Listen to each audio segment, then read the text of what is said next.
Oh, we're live. Welcome to Fright Night.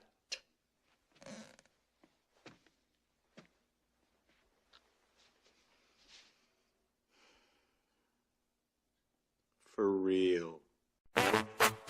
Yes, 80s Fright, and I am feeling right. It's 80s Fright, oh what a night, oh what a night. With FanZcene and Nadia too. That's gonna be trouble when I first Pop watch it. Culture Minefield, bringing it to you. Do you love horror? Well, we do too. We're gonna talk about the best the 80s gave to you. Yes, 80s Fright, and I am feeling right. It's 80s Fright, oh what a night, oh what a night.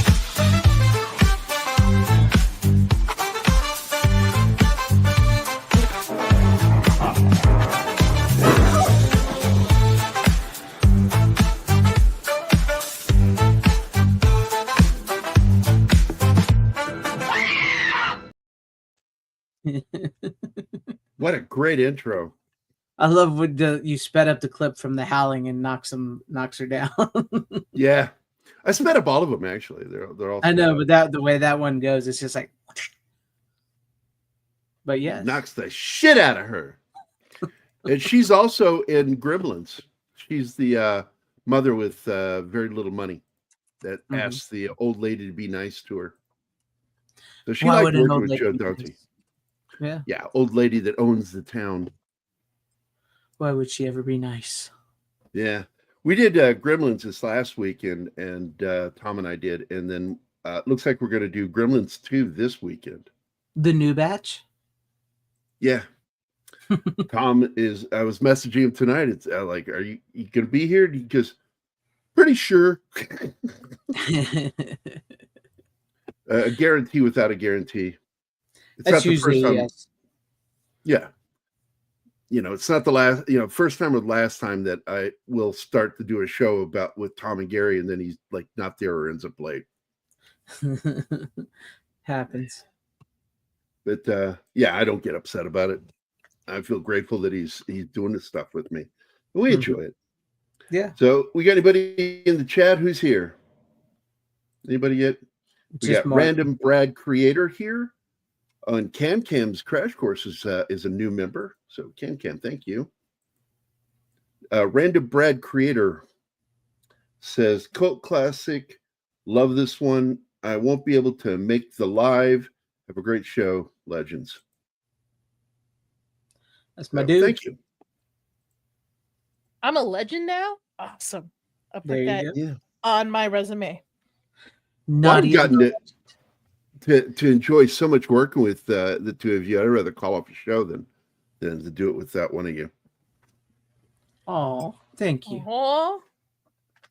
No, I feel sad. It's because I'm lazy, and it's like if one of you doesn't show up, I got to do the extra work. Might have to actually talk about the movie. Right. What work? You got Martin. I do actually, they say it's not work if you enjoy doing it. So it's hard to call it work, but I've really enjoyed doing this, and it's something I can do aside from doing artwork and writing. And I just like the free verse nature of what we do here. And sometimes, yes, it ends up becoming ADD theater, but people enjoy that always. too. It always becomes ADD theater. Oh, I see Stephen Luther is here too. What's up, Steven? What's up? Hello. So I have not promoted the show yet on my personal page. I'm going to have to go do that real quick. Make sure people know that we are live. He brings us in live before the start time just so he can catch us saying stupid stuff. And he hasn't even promoted the show yet. What are you talking about? We were at 0 when I went live, and Nadia blurts out, "We're live," and she gets cut off halfway through. It's almost like you guys have never done a show with me. You called in sick for a whole month, so you forgot how it goes. I know it goes. That's why I'm always quiet in the background. Hey, I am appreciative you guys let me have that time to interview that director. So thank you. Look, awesome. This is a team now. We're a team. And And I enjoy doing this. I always tell Anima, she goes, "Oh, I wish it didn't have to do a show so late." And I'm like, I'm grateful, man, because I like hanging out with Greg and Nadia. I have a good time. And what's the Are we point of the doing something Avengers? like this if you don't enjoy it? Oh, look. I'm Uh, special. And of course, yeah, fuck Martin. Who cares? Not Who's Nadia's got her hair up in curlers, so she won't come on camera. No, I had a bad accident on Monday, so I'm still healing. I know. I so saw. How are you feeling? I'm feeling okay. I'm feeling okay. They didn't give me anything, so yay, the U.S. healthcare. Yay. Yeah, I was just bitching about it today because I got to tell you guys this. I get a phone call from my home health nurse, and I don't know what that means. I was a nurse and a paramedic, and so home health nurse means a nurse that goes into your home. But that's not what these home health nurses do. They just Never call would have you imagined. to make Never sure you're would have alive, guessed. that you don't die in between visits with your doctor. And so she calls me this morning, and I'm like, yeah, who's this? And because it doesn't show me who's calling, but I notice it's a local number. So I picked it up, and she says, "This is your new home health nurse, and I want to introduce myself and then go over some things I have here." And I went, okay, like I just had a visit like a little over a week ago. What the fuck could have happened? And she says, "Do you remember back when you had a test done back in October?" I said, "Technically, it was in September. But yeah, I remember that. It was months ago. I had a test done because I had some gastro problems after eating beef with onions in it. And I got really sick, got the sour stomach and the what they call it, sulfur burps. And it lasted a week and a half before it finally faded away. Well, she said, well, the results were that you do have this allergy that's from a tick bite to proteins. And I'm like, you guys said I didn't have that. And she says, no, you do have it. And I'm like, oh, like, well, clearly it's not bad, because she said the only things you're probably going to react to is pork and lamb, walnuts, and sesame seeds. And I said, So well, goodbye hot dogs. Well, I told her, I said, clearly I don't have it as bad as you guys might think, because I've been eating the shit out of pork like every other day, and I have something with pork in it. And I have bread and buns with things that I eat that have sesame seeds on them. So I'm not having a reaction to anything. And so they said I was like about that 1 milliliter per unit or some shit like that. It's really low. And I may not even show signs of this condition. But the thing that shocked me was, how is it that it's this far along and you're fucking telling me?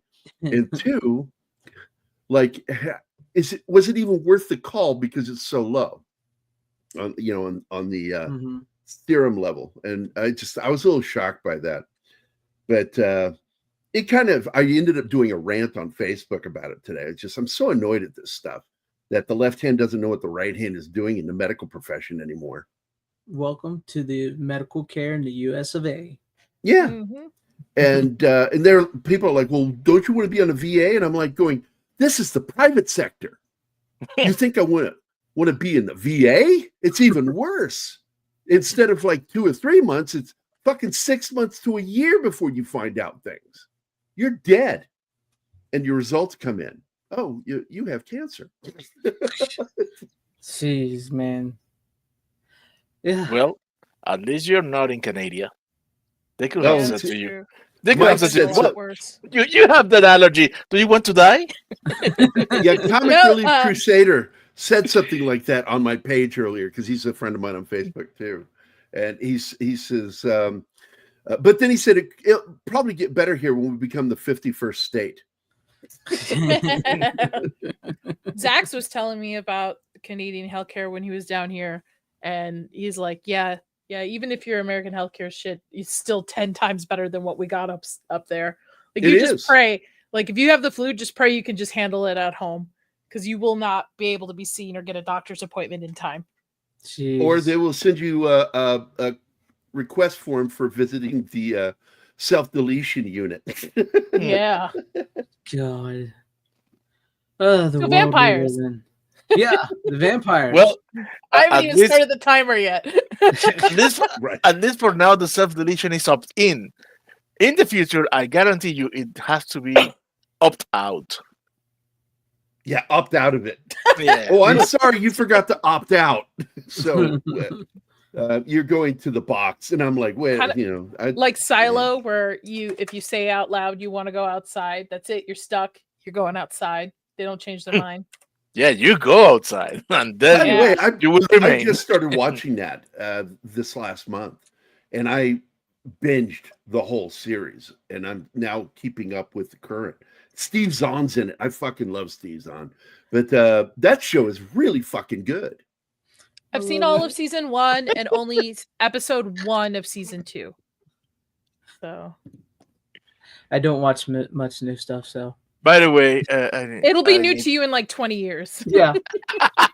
I need to run a little video for our good friend Tim. By what name are you known? There are some who call me Tim. Tim. By the way, hi Tim, hi Penny, good to see you. Hello, Penny. Yeah, John, we got to talk about what Dust Wolfen said, though.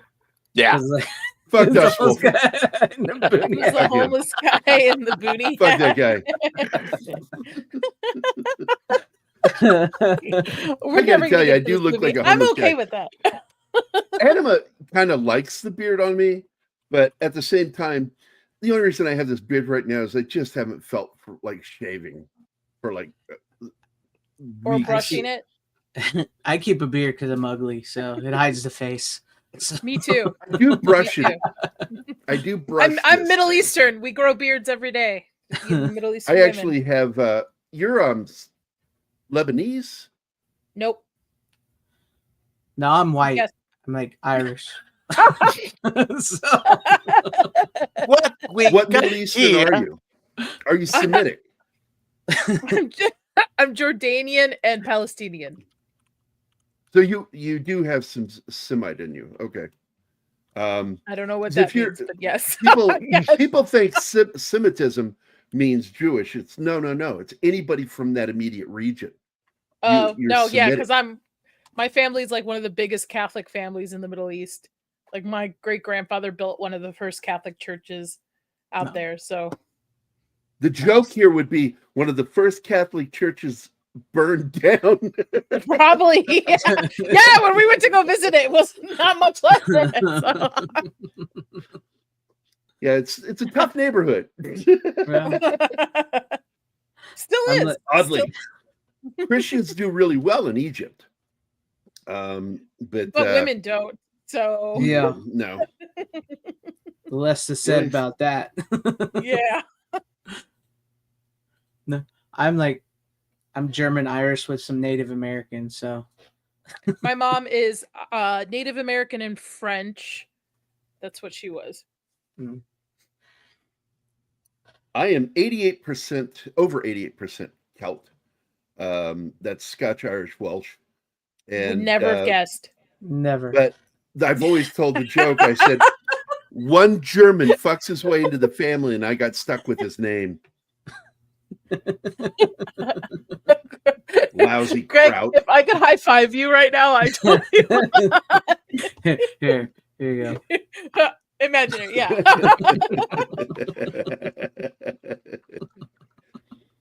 Oh man, so what have you guys been doing this week? You preparing for Christmas? What's Christmas? It's a holiday. Just doing yeah, basic white. just Or doing your as it basic. would sound, Shaun of the Dead, a cockazoidal maniac. What? I just got back from Chicago, so it's just gonna be me and my husband for Christmas. So Nice, quiet one. yeah, I don't I'm know gonna if my attempt daughter's. the first time to make braised short ribs over homemade mashed potatoes. Mm. So Yum, yum, yum. I'm going to be making some homemade pumpkin pie, sugar-free Ooh. pumpkin pie. I love pumpkin. I mean, I there's am naturally occurring actually- sugars. Do you guys know of the Tom Cruise cake? Oh No. no. No. What is Okay, that? so Is it a So little cake? every holiday, Tom Cruise has a list of people who he sends this cake. There's this bakery, I think it's in I've heard California. this, yes. Yeah, and he sends this cake, and this cake's like a $200 something cake, okay? And he sends it to like a elite people, like certain people. Like if you make it on the list, it's a big deal. Well, I found the dupe recipe for it, so I'm gonna make it tomorrow for a girls' evening. Well, you have to call it the Sinu cake. Yeah. Is He it- apparently I thought it sends was going to be a because he can't joke eat like sugar. that it's a shortcake. Oh! It's not, but it's really, really sweet. Like it's a lot of sugar, and apparently he does it because he can't eat sugar because most of the time he's filming, so he's got to like stay in certain weight. So he'll call people up and be like, "How'd it taste?" I'm like, "That's a weird thing. That's a weird thing." I want to watch you eat this cake. Yeah. Now Like, explain to me the flavors. I've read that some people on this list, they have like little get-together parties when the cake gets delivered with their family and friends, and everybody gets like a tiny slice of it. It's like a big deal. It's like a coconut cream white chocolate cake. Because You got- it's been told on Graham Norton's channel, his show, and Renee Zellweger, Henry Cavill, and Yep. I can't remember who else. There's been 3 people on Graham Norton that have talked about this fucking cake, and the first person I heard talk about was Henry Cavill, and he was talking about how rich this fucking cake was, and he was eating the shit out of it. Here, I'll put the recipe I'm following in the private chat. See now, Oh. I Do personally you want to share that? Can we share that with the audience? Yeah, I don't think I have. Oh, Martin, Tom would you Cruise is share it? gonna sue us. Oh no. No, What's no, it? it's not. But it's Donna's Bakery, I believe, out in California, that he orders them every year from, and they're like $100 or $200 cake bundt cakes, and they're supposed to be really, really good. So See, this is one of the few times a year where I allow myself to eat some sweets. So I still have to limit it because of my inability to deal with glucose. well, So as you I, know, I had a weight problem, so I try not to eat as much sweets as I once did. I told I the still Anima have- that when you lost that weight that you sent it to me, you dick. Greg, It's all I in have the a weight ass. problem. That's why I'm taking it to a girls' night so that it's not coming back with me. It's not There you saying go. in the house. Pass it on. Like I did it. I did the thinner thing to Gerry, except I said fatter. It's Like, more fatter. Costco pies don't last long in my household, and there's just the 2 of us. So I have put a stop to that. So anything like that goes to a party, only maybe a slice comes back, and that's about it. So Ron Henriksen says Cavill said he almost didn't eat it, and I remember this. I remember him saying this because he thought it was one of those really healthy cakes. It's gross until his buddy took a bite, and that's part of the story when he's telling it that he wasn't going to even try it at first. And then Tim says, I had someone give me $20 today as a Christmas gift. To that I respond, now who's the homeless guy? Somebody can give me $20. I'll I take it. wish someone would give me. Maybe I should put this hat down and let people throw money into it. You'd I get do some. have to ask a question. Yeah. Is it just me, or is when you go to a grocery store and you're going during old people time, they are the most insufferable individuals I have ever come across. Like I feel like God should just like take them out. Take them out. Like they're all in one center place. Whoa, You're gonna be an asshole. You lived a long life, maybe it's your time. I just find them to be so insufferable and just like maybe it's just they just don't have perception anymore. Maybe that's just gone with age. I got to I tell you, guess. the mall here in Springfield, Missouri, I used to go there because I'd go with my daughter and we would walk, and it was my exercise. I got to be indoors when it was cold, hot, or rainy. It didn't matter. I could go inside the mall and walk the mall. But then my work schedule changed and I had to shift when I did it. And for some reason, I got old people time. And I stopped going because this group of old biddies were the most insufferable pains in the asses I ever heard. They cackle and they're loud. It's always they're older obnoxious. women too. And they Old men own the don't place. bother me It's as like they much. fucking own Yeah. the place. Oh, Yeah. it's ridiculous, dude. I experienced it with the mall, and I stopped going. And I'd rather die of a heart attack than do that to be healthy.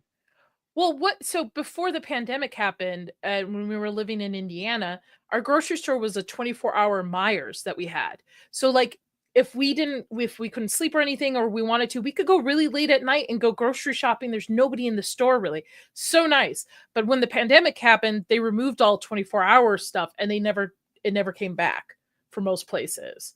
I missed going like if I can't sleep 2 a.m, no, I got to go grocery shopping the next day. Why do I go at 2 a.m? Yeah. That way you don't run into any old biddies. But it's always old women, man. It's always. That's when I started going to the gym too. I would go at 1, 2 o'clock in the morning because it was a 24-hour gym. And it was so quiet in there. I could use my equipment and just be out of there. And Zoe wasn't there to bug me like, hey, let me go to the swimming pool, Dad. I'm like, oh my God. She'd be at home asleep with my best friend babysitting, and I'd go to the gym, and it was so quiet and peaceful. And I would get done in about 20 minutes, what would usually take me an hour or two to do if I brought Zoe with me or with other people there. I don't mind the other people. It's the people who are cheap who I don't like. The ones who hold up the line to save basically 10 cents or don't give you $20 gifts. Ron, Tim. I know, respect your elders no matter what. None of us are fortunate to live a long life. Yes, I agree. I'm Middle Eastern. We are. I will only talk shit behind their back. But I talk shit behind other people's back. I would never do it to their faces. I'm not going to tell an old lady to go screw herself. That's right. We would never disrespect them to their face. But I'll still hold the door open for her. Okay, Ron. You don't do it to their face. Only on the internet. So yes, only on the internet. They don't know how to use it. So yeah, so it's all right. I'm probably the oldest person on the web right now. It's so funny. Like the other night on Twitter, I don't know if you saw that. It was one of our mutual friends, Greg, that asked me, or asked in general, like, anybody over 30 here? And I said, I'm 30 times 2. And then some. Okay. No, I'm exactly 60. I'm 60. Oh, 30 times. Right. Now, since nobody asked me what I did the last week, I'm going to tell you either way. Sorry, Martin. Hey, hold on. Hey, Martin. Wait, Martin. Where's he gone? What'd you do last week, Martin? Last week, I made the most futile slideshow for this show. Oh, yeah, we're supposed to be talking about a movie. Look at that, Nadia. We didn't even talk about the movie. We're 23 minutes in. No, Martin, pull it up. Thank you, Gerry, Martin. you're just going to have to rename the show. Just keep it 80s Fright, but just talk. It's just a talk show. It is a talk show, and it's just us having a good time. There you go. 80s chills and fright. There you go. Yeah. We just chill and fright. Chill okay, I'm and going to fright. start the timer. Well, I talked once. I'm trying to think of what we could call it. Yes, I do too. That sounds like The View. We ain't no nagging bitches. That's what we'll call it. All right, hold on. I gotta stop the timer. It's the ones who think they're better and then they can't say anything back. Yes. Now I will agree with this was me Anima. today.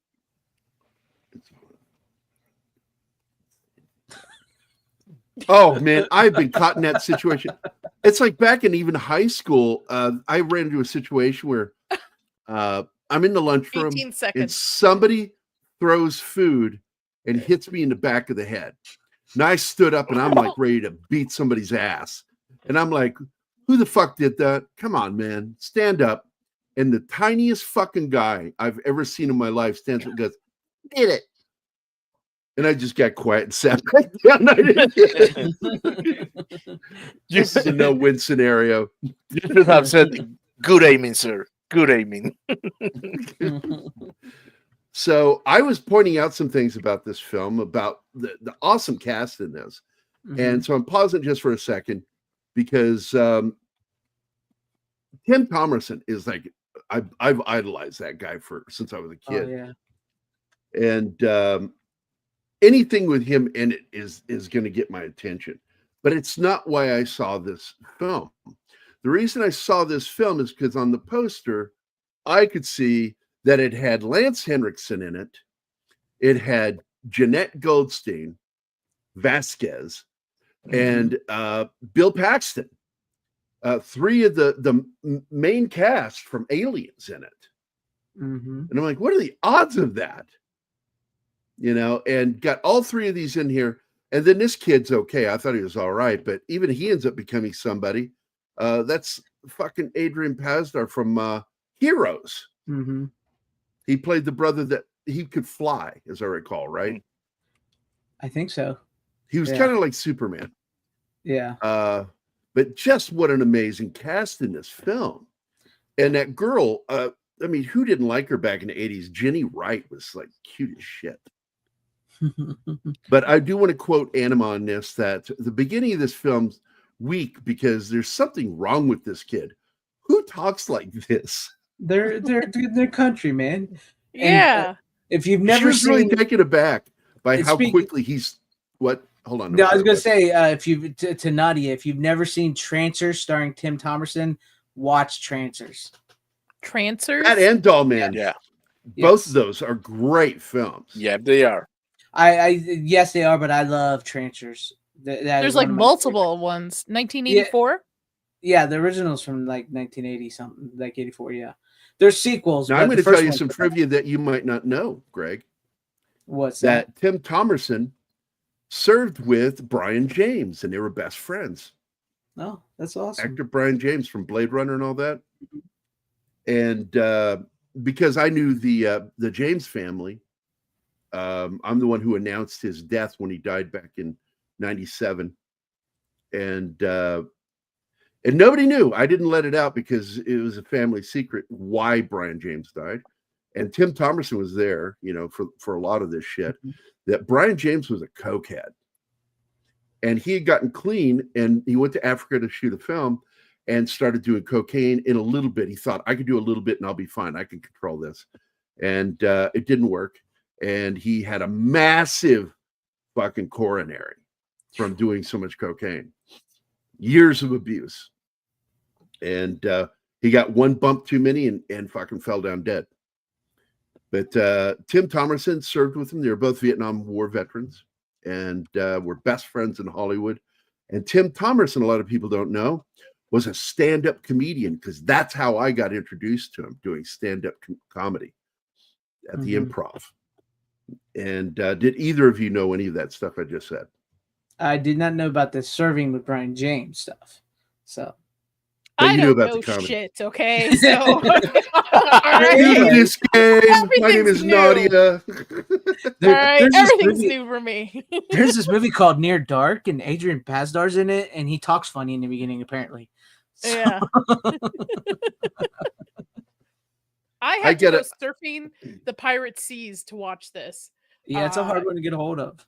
It is, which is really unfortunate because I really wanted to buy it, but I'm not willing to spend $100 Mhm. on a DVD, not even a Blu-ray, but a DVD Yeah. of it. So There's been rumors that it's going to get a new release sometime soon. I think vampires are making a reemerge in the horror I genre. I agree, and it feels like we're due on some of these films. And the monster 80s movies. vampires were the best. Monster I love the movies. vampire films of the 80s. I think we're cycling into that because I think we're doing a lot of exorcism movies and a lot of vampire movies and a lot of monster movies in the beginning of the first half of this year. So I think we're cycling through, and then eventually we'll get back to ghosts and and found footage You crap. can get It's rid what of the Hollywood Exorcist does. movies, the ghost movies. Give me the monster movies, the werewolves, take the a- vampires, the slashers. Give me those. I don't like. It's not the new exorcism stuff ghost that- movies. That is being put out by Universal. The Invisible Man was garbage. Oh no, it's not stuff like that. No. And No, this no, new no, no. Wolfman movie looks terrible. It's just men are bad. Okay, thanks. It's awesome. I have nothing to say on this movie until we go off stream. It would be Oh, the Wolfman. Yes. not only men are bad. There is men and bad, and they make such horrible werewolves. It's not even that. If that's what you picked up from the trailer, it's not even that. So No, it's abusive. It's almost like he's not even a Wolfman. Nope. It's like nope. he's a bad Nope. guy. Nope. Nope. Nope. Nope. Nope. Nope. Nope. And that's all I can say. Nope. Nope. Nope. Nope. Nope. Nope. Nope, nope in a good way, or nope, nope even worse. I signed an NDA, so I can't say anything until this Oh, movie's out. right. Right, everybody. Thank you for being here. We appreciate you. We gotta go. No. But I like the idea of bringing vampires back scary, right? We've gone through the stage of like Twilight. Even I saw Red Snow over the week. That was horrible. Like the teeny bopper, like, ooh, sexy, sultry vampires. No, I want vampires to be scary, like something you should be fearing. That's why I'm hoping Nosferatu's really good.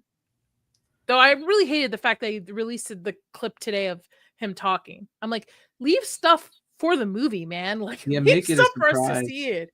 Yeah. So I went and muted all Nosferatu stuff on Twitter. Muted the words so I don't, because I'm not ruining it for myself. Yeah. It sounded just like this.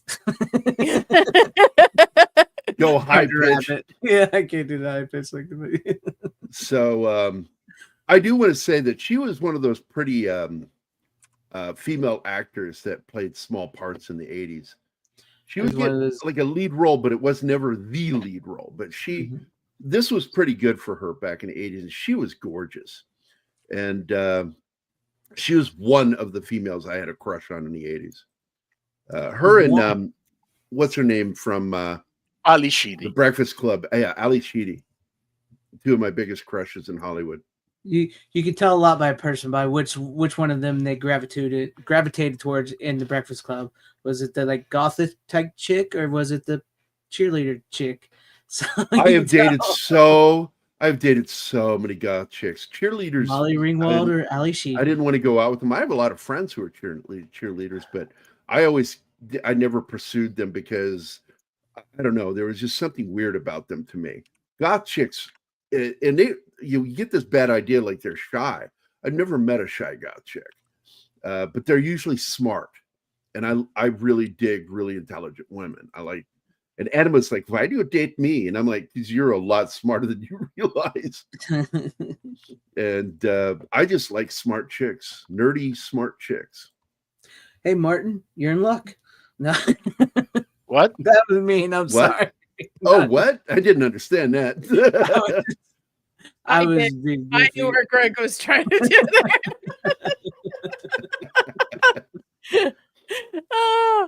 All right, we're 8 minutes so far. We've talked about the movie. Kind Yes. of. I'm counting kind of because we've segued a little I'm bit bringing up into little it, but- bits here and there. Yeah. I've said things. Yeah. I like the tone of this movie. It's almost like a coming of age for a vampire type movie. It kind in of my is. opinion. Yeah. It's got you can see elements because it got thematically it has a lot in common with Lost Boys. It Yes. also has something in common with a book that had already been out called Interview with a Vampire. And there I can see just that. little things here and there. The kid being turned into a vampire, I guarantee you, was brought about because of Interview. He also, That's it's also a Western as well. Yes. It's a hint of a Western vampire horror. Mhm. So almost like Dusk Till Dawn. Yeah, sort of. Yeah. In that, yeah. I think the kid is the most tragic one out of all of them for obvious He reasons. is. Being stuck in that age for eternity. I mean, that's horrible. Watching not being able to have real relationships as your mind matures. I mean, of course, you're gonna go crazy. Well, and it's sort of like when he tries to make his little sister into a vampire because he's so tired of being alone. Mhm. Mhm. He's an 80-year-old man in a 9 or 12-year-old body. It's kind of creepy context now that you put it out there like that. Well, that's the whole thing. Like if you go back to Interview with the Vampire, Yeah, I know. Claudette, he is a girl who will age mentally, but her body will always remain the age she is, which was around 12. And it's a sin. They consider it an abomination within the vampire community there in France to turn a child. Well, similar to Let the Right One In, the book. So the movies are good, but the movies overshadow something in the book that's heavy in it, is that because the vampire is a child but is an ancient vampire and her servant is an adult male, there is some not so friendly YouTube words that I can use relationship going there. That's why he's a serve to her. That's why he wants to be her servant. You know what I mean? Yeah. And in the original film, it's alluded that she's not a she. That in the book it's a she. The book is way more graphic. Interesting. I've never read the book. In fact, I was unaware it was a book. I just knew the original film. Absolutely agree with you, Blair to Blair. I enjoy this film. I love the vampire films of the 80s. They really, each film was a little different.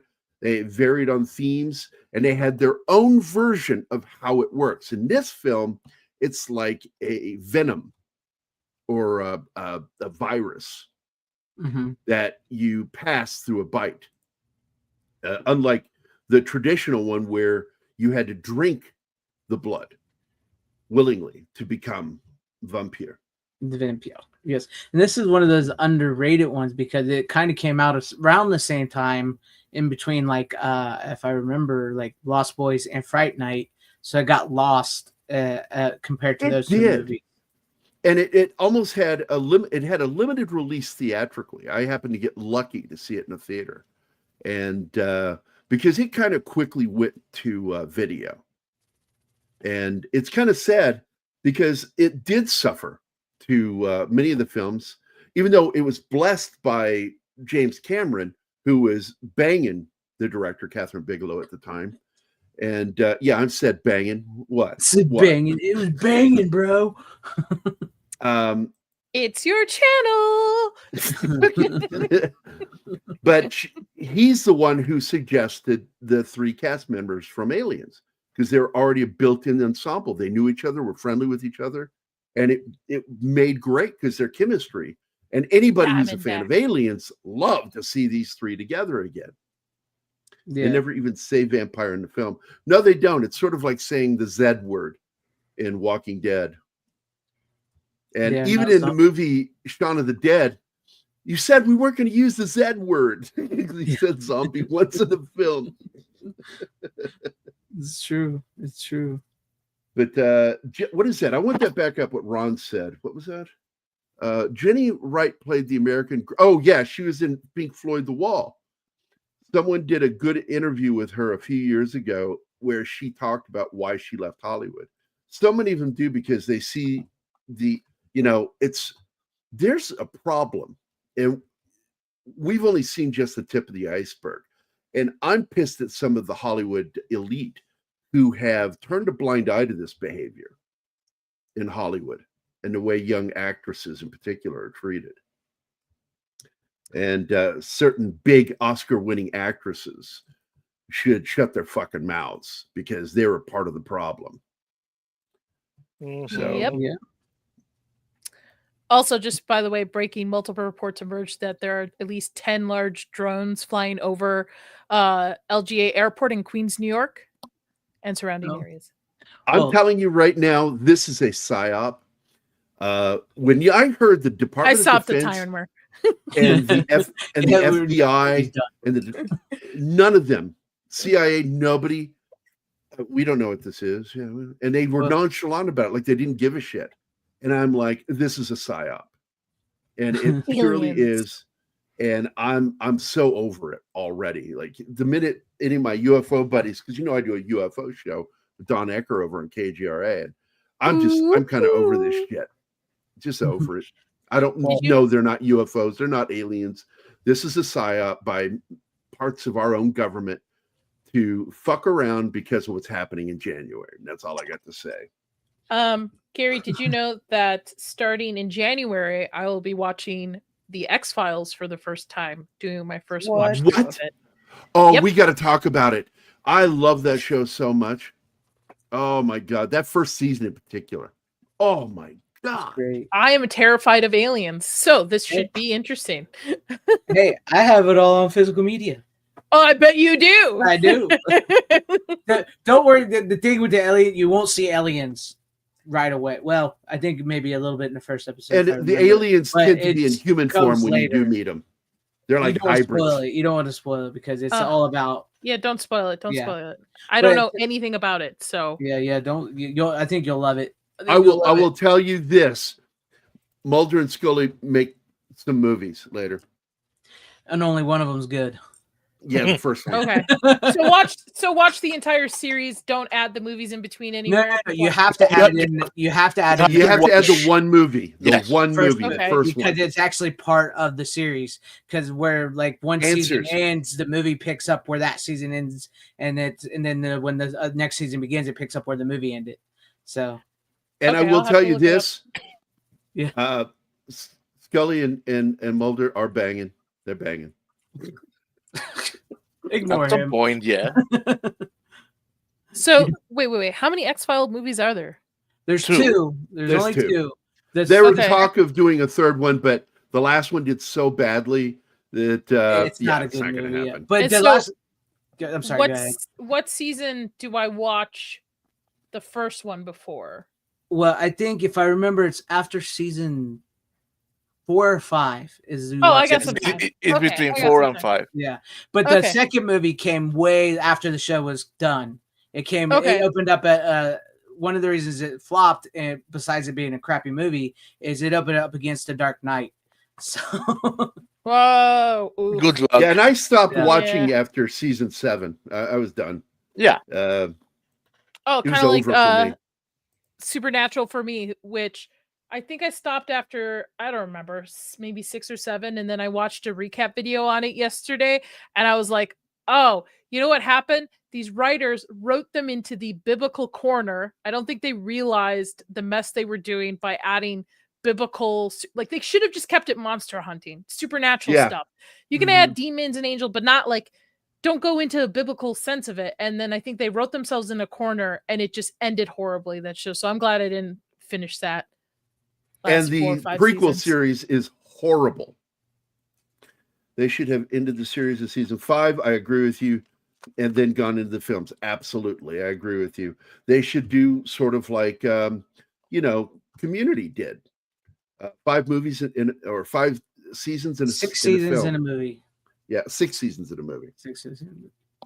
But to We still are owed the movie. yeah, you saw the movie. But now, I personally, I liked the X-Files. I watched it all the way up to the end. The first season of because they did do like a 2-season event series a couple years ago. The first season It wasn't of that bad, but it series was good. not The second was not season great. changes way too much of the lore and the mythology. So, yeah, if I was you, I'd stop at season 9, which is, I believe, when the series ends. So I'd just stop there.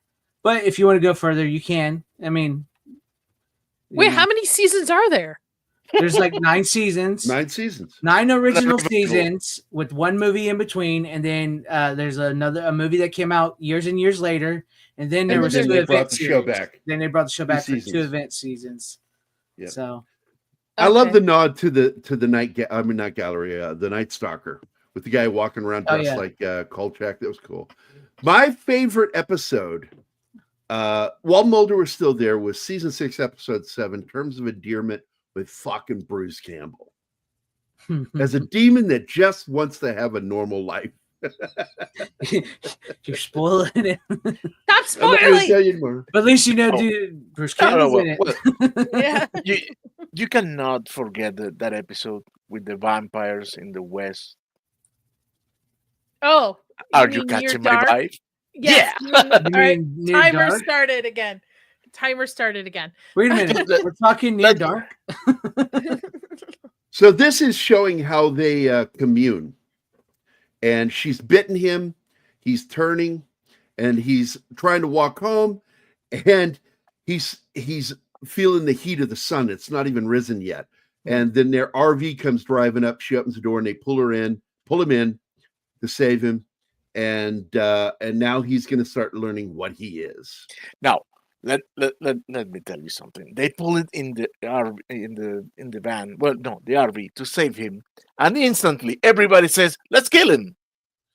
Yeah, that was That to me. like, why did you bother? You could have just let him bake, you know? They knew what they were doing, though.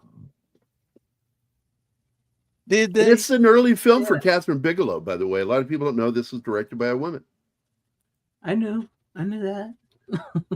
Well, of No, course you know it, but maybe someone in the Yeah, I audience know. doesn't Everybody know. out there. Nadia doesn't know it. She doesn't know shit yet. That's true.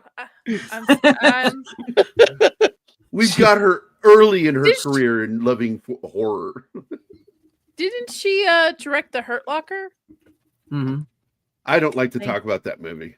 She also Okay. directed Point Break.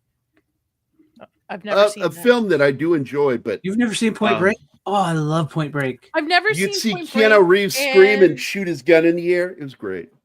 I've never seen, which I put on the list yesterday, The Rock with Oh, the Rock was great. Sean face? Connery. Sean Connery. Yeah, Sean Connery. Yeah. Have 'Cause you I saw ever a seen? quote- Oh, go ahead. Go I'm ahead. sorry. I didn't mean to cut you off. No, I go basically ahead. One does saw- not just say Sean Connery, yeah. I saw a quote from the movie where he's telling some dude like, losers say, Oh, yeah, yeah. maybe we'll, Yes. yeah. Yes, one of the best. Winners- Winners go home and fuck the prom queen. Fuck the prom Yeah, queen. Yeah. Have you ever seen Carla any was the of prom queen. the, yeah? Have you ever seen any of the James Bond movies? No, that's another thing this year I'm Oh, going to be I going was through. gonna say- I'm going to watch except for one. I've only seen Skyfall. The Rock is all sort of considered a James Bond movie. One of the last James Bond movies with Sean It is. Connery. It's a fan theory. It's And a fan. I yes, it's a actually fan theory. fall into that thing too, that he is clearly old James Bond that got in prison for the spy shit that he was doing, some of the stuff he did for money. And so I like that theory. It holds a lot of water actually. So, but anyways, back to this vampire western we're watching here. Oh, I didn't stop the timer. Fuck. So here we go. I'm going to point some things out that Kathryn Bigelow directed. She did Near Dark, is really her first major film. She did another film I liked with Scream Queen in it called Blue Steel. She did Point Break. She did Wild Palms miniseries. She directed one episode. She did a film I really do like. I like this sci-fi film called Strange Days with Ralph Fiennes, Oh yeah, Juliette Lewis. That- I love that I movie. like that movie. Yeah. She did a little film called Weight of Water. It was a good film. It's a good film. Then she did a film that I thought was better than its treatment in the theater was K9 the Widowmaker with Harrison Ford and Liam Neeson in it. Let's see, skipping some of those. I hate The Hurt Locker because it doesn't understand military at all. And then she did Zero Dark 30, and the last act is the best part of that movie. I fast forward through everything until we get to the Navy SEALs doing their job, and then it gets good. Let's see what else. And that's it. The rest of it, I don't think she's very good. Did very well. But she, early on, man, she was really showing her chops. Yeah. And there's another female director I think did a good job. I can't think of her name. Mimi Leader. That's it. Mimi Leader. She did Deep Impact, which I like. It's the best of the asteroid films. Yes. No, Armageddon, bro. Armageddon is fun. I'll tell you why I hate that fucking movie. I'll tell you why. Hold on. Because- I gotta stop my timer. Okay, go ahead. You have to. Hey, Nadia. Huh? Near Dark's a great movie. Oh, I made you have to restart it again. So No, I let it ran a couple extra minutes over, so you Okay, got whatever. some buffer. So Mimi Leader did a better job because My problem with Deep Impact is when Bruce Armageddon. Willis's character is going to die in Armageddon.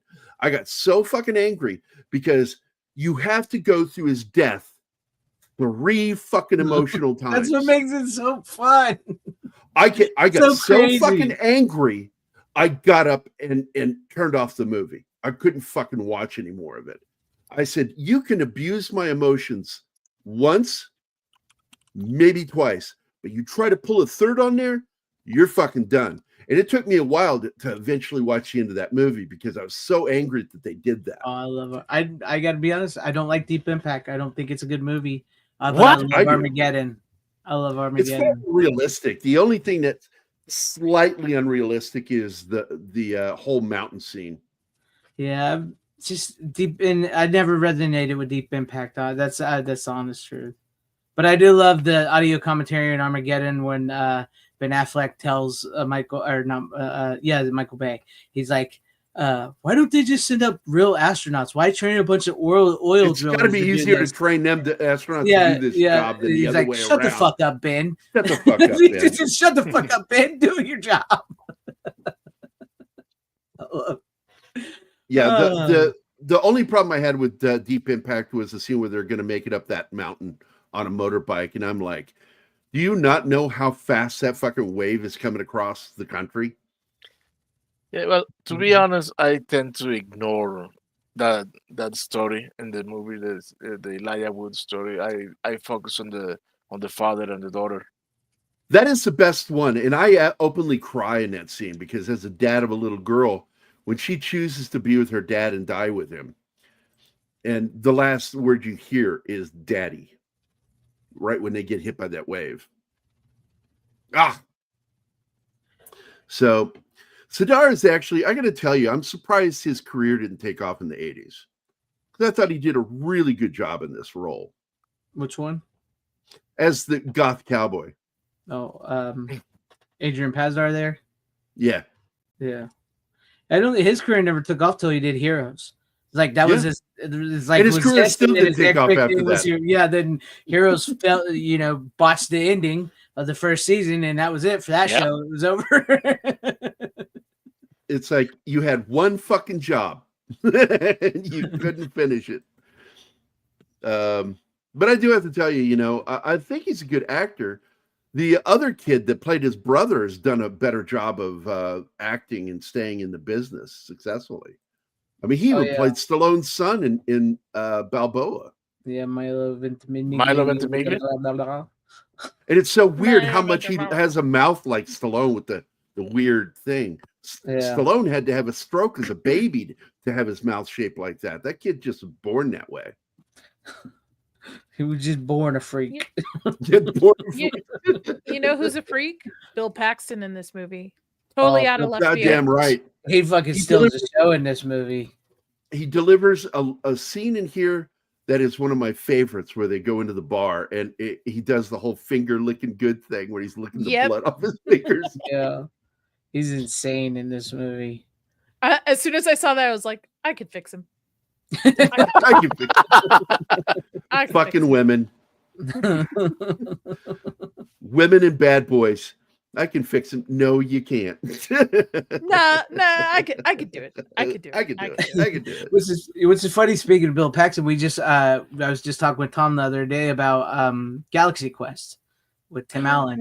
I love Galaxy Quest. Sam Rockwell. Best Star Trek film ever made. Yeah. Sam Rockwell, who plays Guy, is doing Bill Paxton in the movie. That's his whole role, is he's doing Bill Paxton in Aliens. And he said he can't.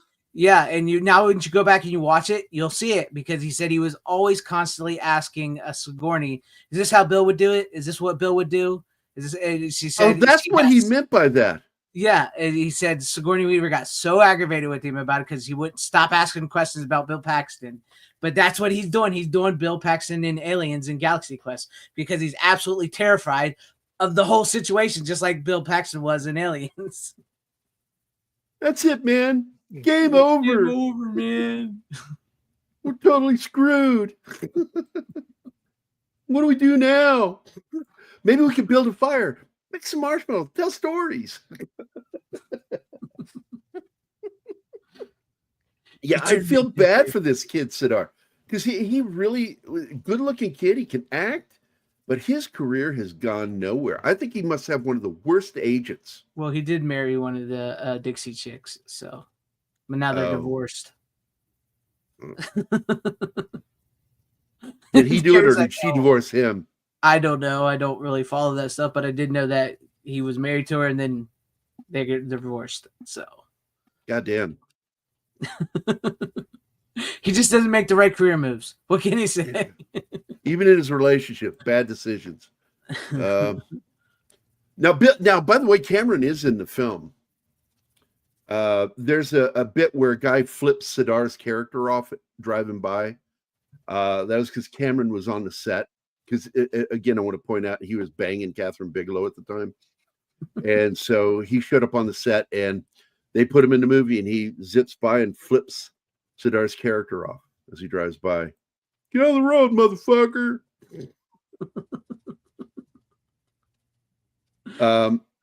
The interesting part to me is I felt like there needed to be more time spent on the father and the young daughter, the sister of Sidar's character. We didn't get enough with them. I felt like we needed to have the movie should have opened on the family dynamic rather than going the direction they went. And there's very little about the family at all at the beginning. And it's one of the mistakes I think that's made. And it may be because it ended up on the editing room floor.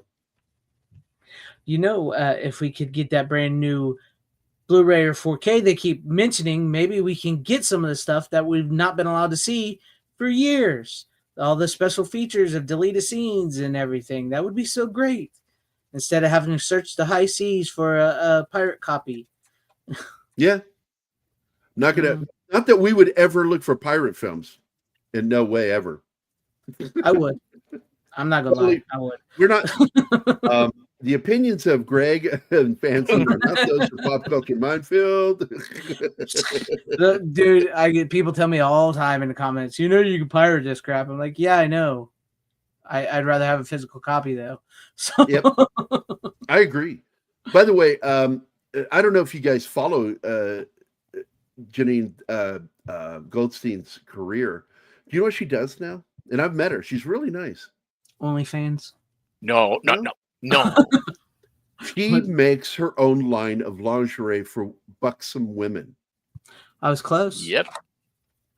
And you will catch her at conventions, not as a guest, but as a retailer selling her wares. Mm. That's for chicks that are big and have big titties. And man. What is this line called? What is it called? It's not chicks with dicks, if you're wondering. No, I'm not gonna search that. Not more Avatar movies. I hate that fucking series. I hate it so much. You don't like Dances with Smurfs? This is why we're friends, Fern Nadia, Gully? because Fern Gully. I love movie? it's Fern Gully meets the Smurfs. Yeah, I don't. I honestly do not know how that movie keeps making so much money. I've never talked to anybody that actually likes the movie, but yet it's like one of the top grossing movies of all time. I'm like, how is it making money? Because everybody I've ever talked to hates these damn movies. I like the first one. Of course you did, Martin. You don't like Near Dark. Yeah, Yeah, you know what? Let's turn on that. Why don't you like Near Dark, Martin? Oh, really? Do we have time for that? I mean, we're an hour in. We got an hour left. Let's go. Well, you have mentioned some of the reasons. The thing with the family. The movie starts prematurely. Yes, make a pun about that. It has so many flaws in the writing. I keep telling, okay, they go and save him just to what? To kill him in the van in the RV. That's the point, to save him from the sun. And then you have the chick that he's trying to induct in him how to be a good vampire. And okay, we have to kill people to live. We have to eat them. That is normal. Do not feel about it. just by at the end of the movie reverse the roles and then, oh, I feel so bad that I have killed people. I want to be good again. Yes, baby, I forgive you. Fuck that. And the two main vampires, they die because fuck it.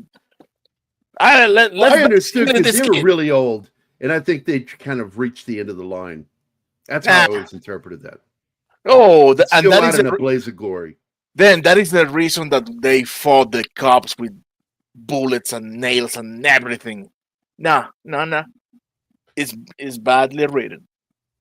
Deal with it. The views of Martin Acosta has nothing to do with FanZcene Vids. Not always. I like your show. And I'm just teasing you, Martin. I get you. Oh man, It does have some flaws. It does have some flaws. The movie does. Too It's many not a cowboys perfect for you, movie. Martin. Too many cowboys for you. I don't have any problem with cowboys. I like cowboys and Too cowgirls. many gringos. By the way, I paused here what is because my I wanted to tell you representation? something. Where is my representation? I didn't see any 50-year-old guy, short, fat, and Latin American there. Yeah, it's in Texas. There should be. So I paused here for a reason because when I went in the Army, I got stationed down in Texas, and I bought an outfit, and it's so funny because after I was wearing it, my then girlfriend said, "You look like Bill Paxton in that vampire film we watched." Oh, and I went, "Oh shit, I'm dressing like Bill Paxton's character from Near Dark." And that was my civilian wardrobe when I was in the Army, was dressing like Bill Paxton from this movie. So, but Gerry had when they were style shooting back in the this, they were shooting at night there in Texas, and every night they would be interrupted by train going through. And finally, one time, he was in full makeup where his face is all fucked, Bill Paxton, and he went up to this guy that walked out, probably the engineer, walked out of the engine compartment, and he said, "Hey man, there's a train wreck down the way. You think I look bad? Wait till you find the rest of them." As a prank. Now that that's pretty fucked up. And I've been a Bill Paxton fan since Terminator. Yeah, I mean, you gotta love Bill Paxton, right? He was a great actor all around. He was in 3 Schwarzenegger films, and because of that, he worked with Cameron. He ended up in a lot of Cameron films. He's actually also in Commando. He's the radar tech that you see at the end when he's flying and tells him to turn back. He also has a really good. Sorry, go ahead. No, that's it. He told him that you're going to be escorted back. What were you going to say? I was going to say he also had a really good relationship with Sam Raimi. And for those of you who may not know, for the Spider-Man movies, the 3 Spider-Man Sam Raimi movies, Bill Paxton's dad is the Green Goblin's and then Harry Osborn's butler. The one that holds on to the secret the whole time that, oh yeah, Spider-Man never killed your dad. The wounds came from his own glider. Oh, you waited till the 3rd movie to tell me. Thanks, you old mother. But no, that's Bill Paxton's dad. Worst Alfred ever. You let me grow hatred for my best friend for 5 years. Thank you. Appreciate that. Well, now I'm going to point out that Martin is correct in one thing, that this script needed one more pass. And I think they would have worked all the little weird shit out, because absolutely this film should have started with his relationship with his family, establishing that, and then being turned and wanting to go back to that, but at the same time understanding this new life that he has that really in many ways was thrust on him. Yeah. He didn't want to be a vampire. And that's sort of what Louis went through with Lestat in the Interview with the Vampire. Whereas he felt guilt for it. And Lestat's like, I gave you a choice. That's something I didn't have. So Lestat's the one who was forced into the vampirehood, where Louis wasn't. And he acted like such a pussy about it. Yes, I called Louis Hmm. the pussy from Interview with the Vampire. However, Lestat never told him the fine little print after he was turned. So that's not much of a choice. Yeah, that you have to live off the blood of others. Yeah, And, and you can see the sun again and blah blah blah. What? which He is a told great me all moment in the that. movie because he goes to see the sunrise in the movie Superman. Mm-hmm. And I always thought that was kind of a nice little moment showing Superman in a vampire movie. So But this film, Louis is whiny since the movie begin. Oh, come on, you're not that bad.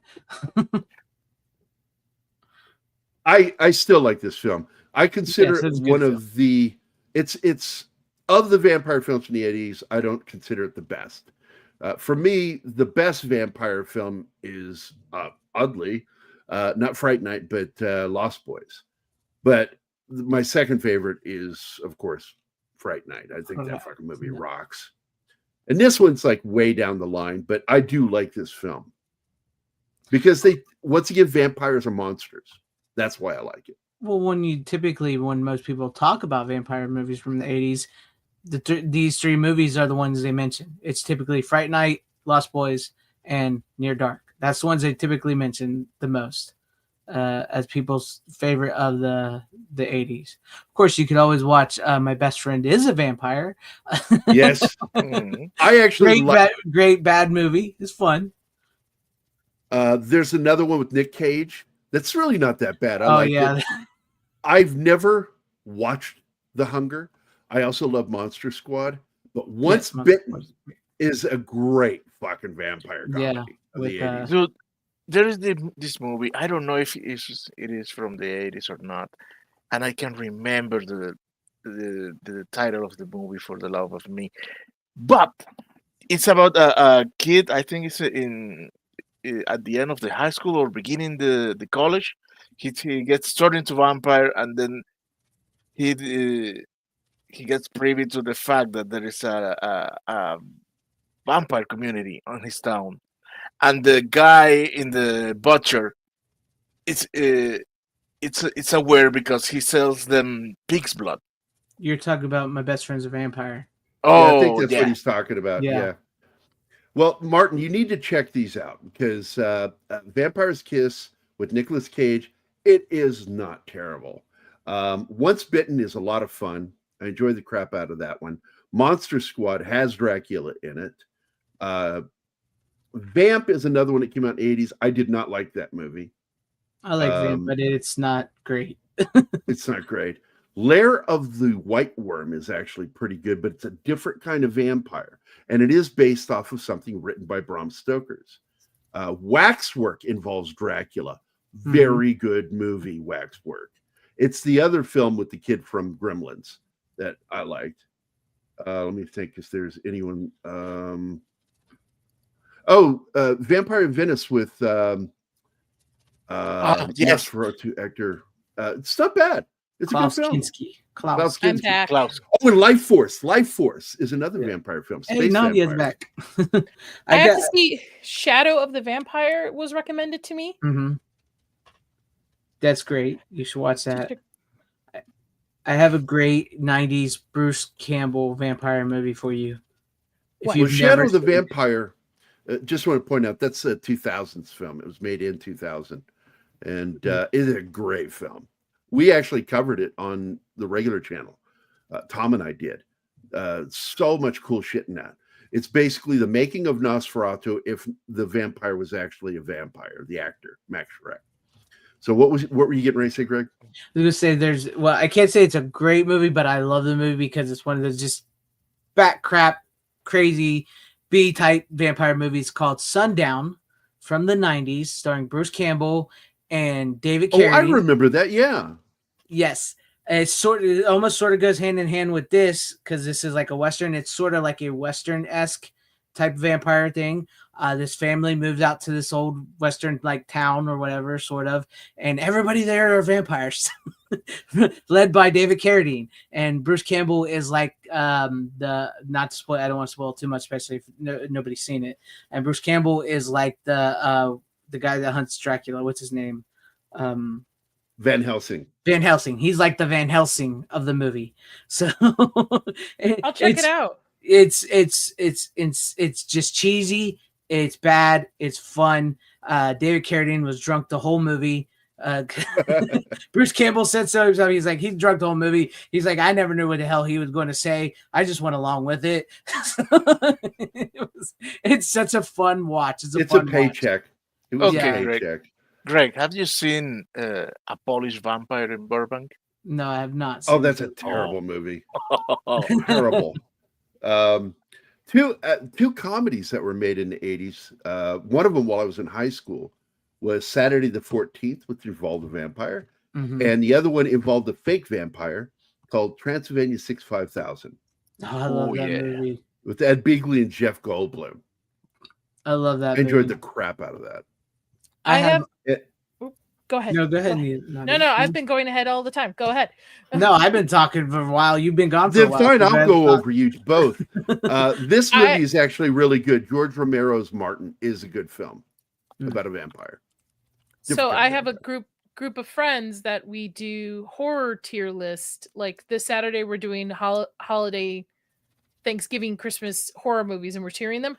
Next month, I'm going to recommend we do vampire movies. So that'll expand and allow me to watch some vampire movies I have not seen. All right. February might actually be better, though, because the daddy of vampire films was released on Valentine's Day, Dracula, 1931. And in fact, that was on the two main posters, that it was the strangest story of passion ever told. Nice.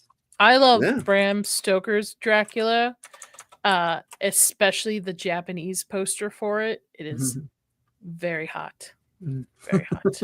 Very hot. You definitely. What happened to? I'm fed up with sexy vampires. It's a different type of sexy vampire, Martin. A very different type of sexy vampire. Like, very different. All right, this movie has hit the middle part, and this is, in my opinion, the greatest scene in the film, the bar scene. And by the way, the biker-looking dude that Bill Paxton talks into punching the kid. If you don't recognize him, he's the cigar dude from Terminator 2. Yep. I need your puts the cigar out on his chest. This is a great scene. Yeah. It's a shame we have to watch it in a slideshow. But we are going to get to a point where we do a lot of these on Rumble, and we're going to watch the damn movie. Yeah, but watch along. We should do that with members only. Our members, or your member, or my member? Are we? Talking about the same thing? What kind of members are we talking I think about? So. I don't think so. I'm pretty sure I have the biggest member on this here channel. is failure. How do you know? Well, you're probably right, but how do you know? How do you know? Pretty sure. All I know, Nadia, is when I was young in high school, I would do this, and somebody would say, "Well, how big is that?" And I would put my hand down, and I said, "It's either under or over 9 inches," and I would hold it up to my face. I said, "It's under or over 9 inches," and then it would cause everybody to go, "Like, how the fuck do you know that?" And they go, I just know. I just know. It was a joke. I was just like doing it. Listen, Greg, let him dream. Let him dream, okay? Let him dream. Let him dream. There you go. Yeah. I don't have to dream. I'm not good.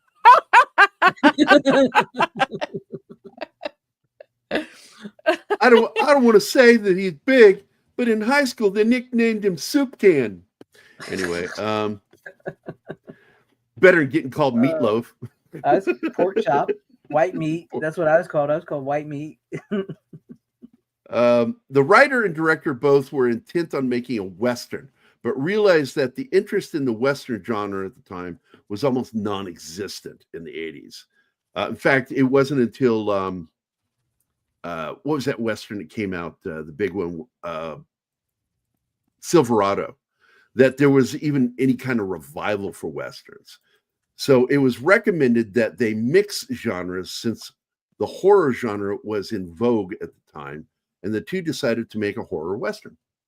Mm-hmm. I think that's nifty. It's great. And I want to read this one.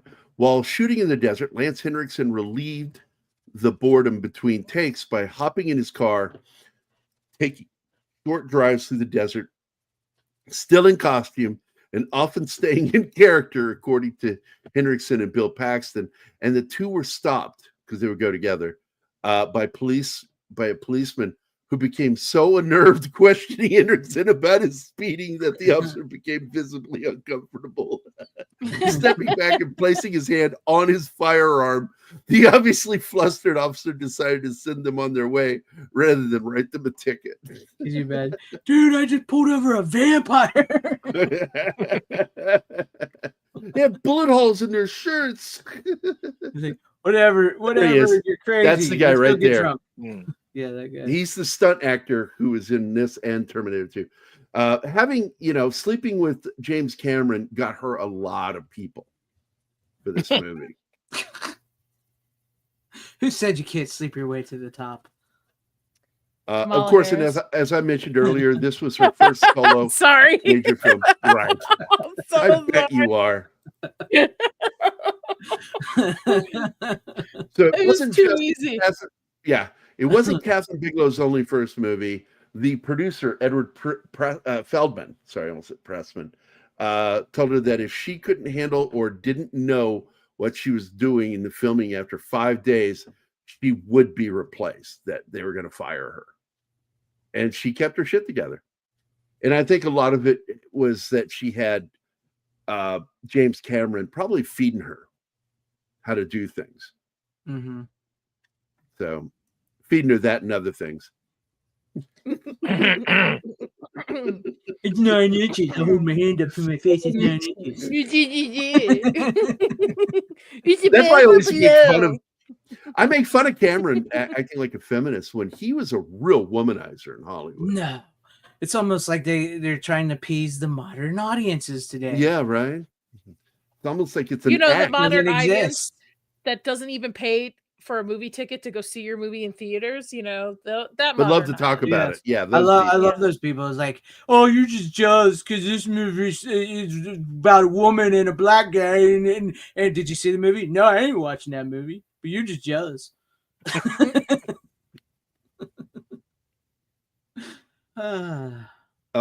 Shinatsky.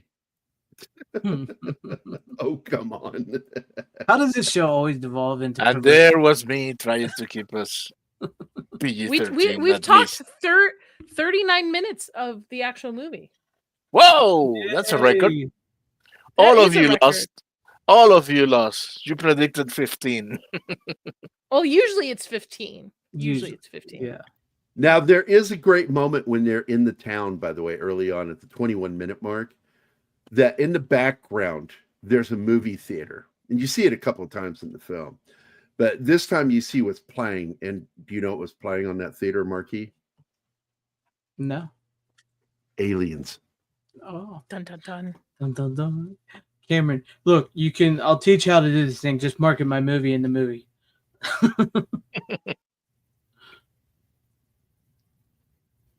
He's warned you twice. He's warned you twice. Yeah. That explains a lot about you, Gerry. There's a lot of things about me. Most of them wrong. Even if they come out of your mouth, most of them wrong. What do you mean, even? I never lie about myself. Oh, there's a great historical line in this film that goes by so quickly, where when they torch the RV, Jesse, I think it's Jesse asks, no, it's Bill Paxton's character. What's his character's name? I forget. I forget what He his name asked is. Yeah. about that fire they started in Chicago. Mm. Oh. And it was like they started the Chicago fire. I'm like, Yeah, oh, that's fucking yeah. great. Just throwaway line. He just like, Severin, Hi, Hollifield. I Allowfield, think what's up? is his character's name. Severin. Is it his Severin? favorite name. Yeah, yeah. It is Severin. Told you. I'm Yeah. looking It's at the almost- IMDb as well. I'm like, I couldn't believe that was his name. I'm like, Shit. holy shit, that We is just- his name. We just watched this movie the other night. What was his name? Oh, I forget names all the time. I'm terrible with names. The worst with names. I Sam actually saw this Permine. movie a couple weeks ago for the initial time we were supposed to talk about it. So it's been a hot minute. By the way, I got to tell you real quick.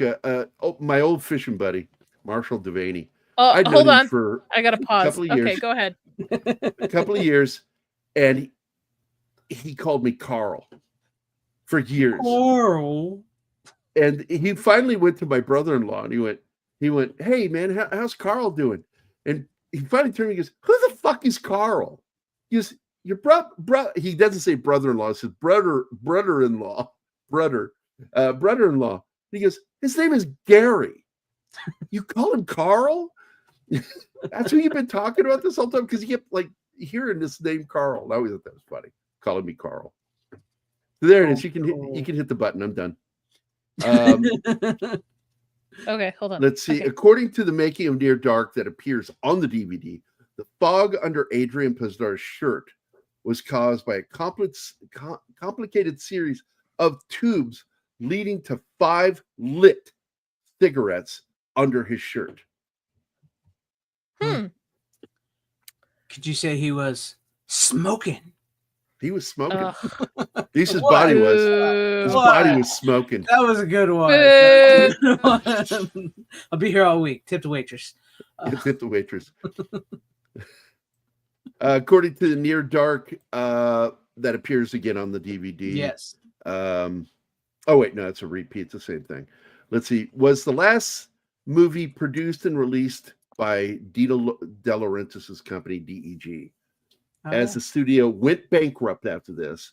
As a result, the film did not receive much publicity during its release in the fall of '87, which is why it had a box office film. Nobody knew it was out there. Yeah, it's. I just happened to see the poster, and I went to see it. You can buy the DVD for $14 at barnesandnobles.com right now. And it does have extra features, bonus features on it, not just a trailer. not the Blu-ray. I or somebody who are a physical media collector should do that, because the moment we as physical media collectors do that is the moment they say, "Here's the new Blu-ray." Happens every time. Every time. Yeah, because the lowest I can see the Blu-ray going for is about $38. You're like, I'm tired of it. I really wanted to put this in my collection. I'm going to buy it. Boom. Oh, just announced for coming August, whatever, the new Blu-ray 4K of Near Dark. Oh, Steel book. Yeah, steel book. That's what they'll do. It happens like clockwork all the time. It's sort of like, okay, back in the day, Blade Runner had made its money, but Jerry Parenteau and Bud Yorkin had such a stranglehold on it. It was hard to get anything out there to keep people's interest.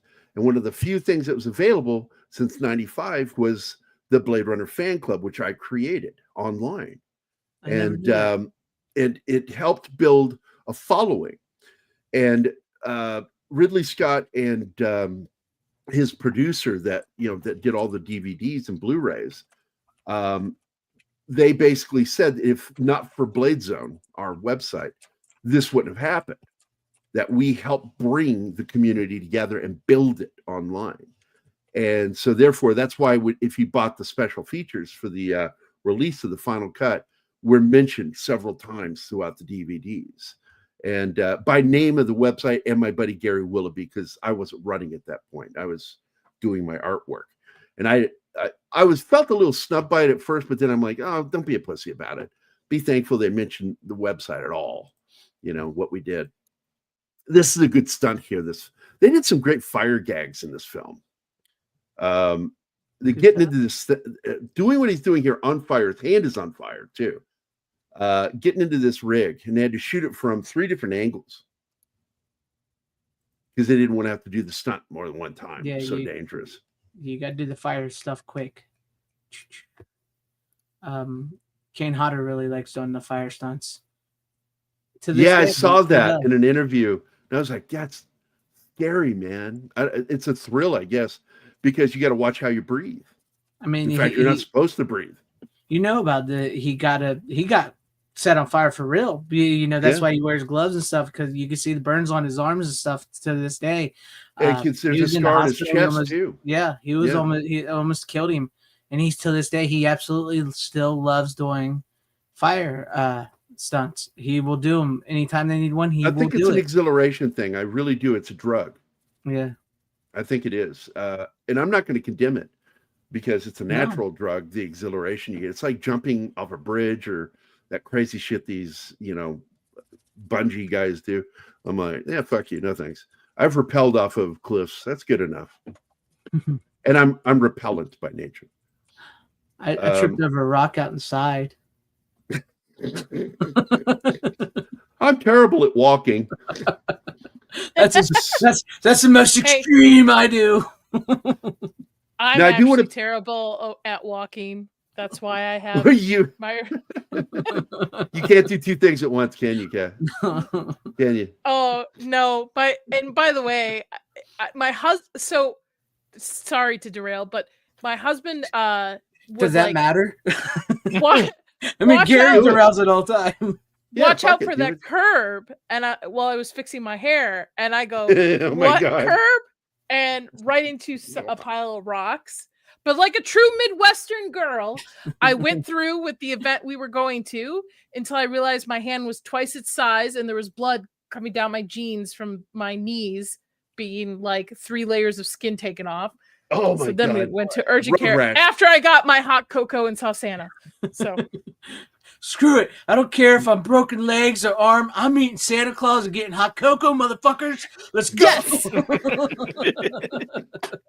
And the hand is not too bad, but it's the road rash kind of deal with the knee. Oh, it's so painful. I get you. Just remind me. She of walked it off. I did. I tried to walk it off. I did. And it didn't walk off. So yeah, Coach. That's what the coach says. Walk it off. That's how I raised my daughter. In fact, just to regulate her to not being freaked out whenever because she was klutz. My daughter was a klutz. The most common word out of her mouth. You ask her sometime. I will introduce you to my daughter one day, Nadia. I've met her once. She will tell you the most common phrase out of her mouth was, "I'm okay." Oh, by the way, Chris also, while I was limping around this like cactus garden with Christmas lights, Chris also stopped me from going face first into a cactus that had large needles that probably would have blinded me. You are a klutz. You are, wow, and you're a lucky klutz. I am a lucky klutz because I married Chris. How do you walk? How do you even walk? I'm left-handed, man. I wounded my left hand, and I'm that explains a lot. That explains a lot. Yeah, I know. I'm just kidding. I think, by the way, the worst place to get road rash is right here. I think it's the knee. I've had it before. I'd rather have it on my knee than on my hand. I hate to say this. I've had it before because I've flipped a moped into traffic, like completely 360 flipped my moped. So I got alive? I don't know. I got road rash down the like elbow forearm area and the knees, and it was awful because like when you bend your knees, you keep re-breaking the skin. Like that's what I'm dealing with right now. Yeah. Oh. You're a danger to yourself. I'm a danger to myself, but it tells me maybe I'll just die of very old age. There you go.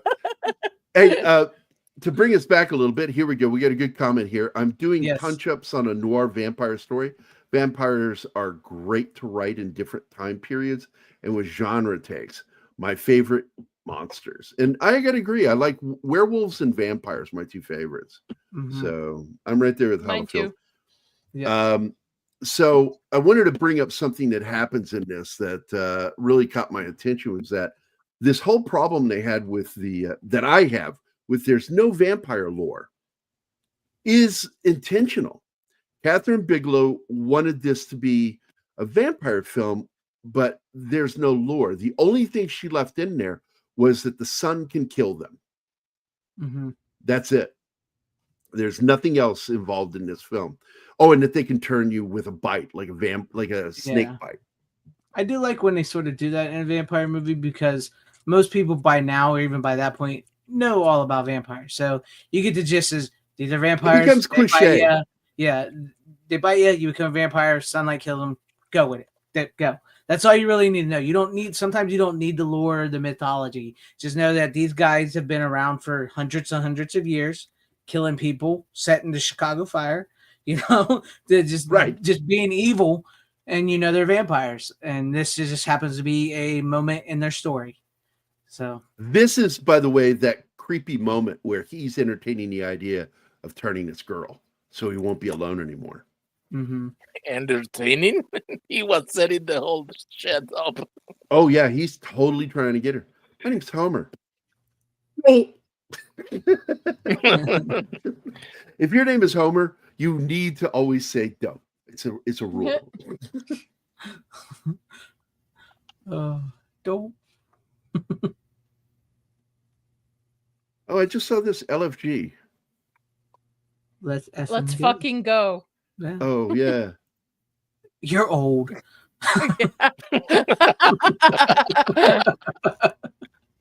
Yeah, I'm technically the closest to being a boomer in this room. Aren't And you a I'm not a boomer? boomer. I'm X-Gen. I'm at the very end, the oldest of the X generation. So you're 60. How old's Martin? 52. Okay, good. So I'm younger than both of you at least. So that's good. I think I'm the Yay. youngest. Allegedly. Allegedly. I'm only 41. I'm only 41. Okay, then I'm the youngest. I'm the youngest. When I was in my 40s, I still looked like I was in my 20s. And I really hated it because I had to pull my ID. It's why I grew facial hair so I would stop being carded. I got so annoyed. I'm like, look at 40 years old, for God's sakes. I'm happy to still be carded. I'm happy that people say, I only thought you were 27. I'm like, thank you. I look young, but it's my gray hair so I don't really need to get carded. Though sometimes people ask me if it's fake. People ask me if I dye my hair, but I'm like, nope, this is all real. All natural. So natural. Great minds. That's literally going to say that. Max, how the fuck do you kill a vampire? They don't exist. Pokemon.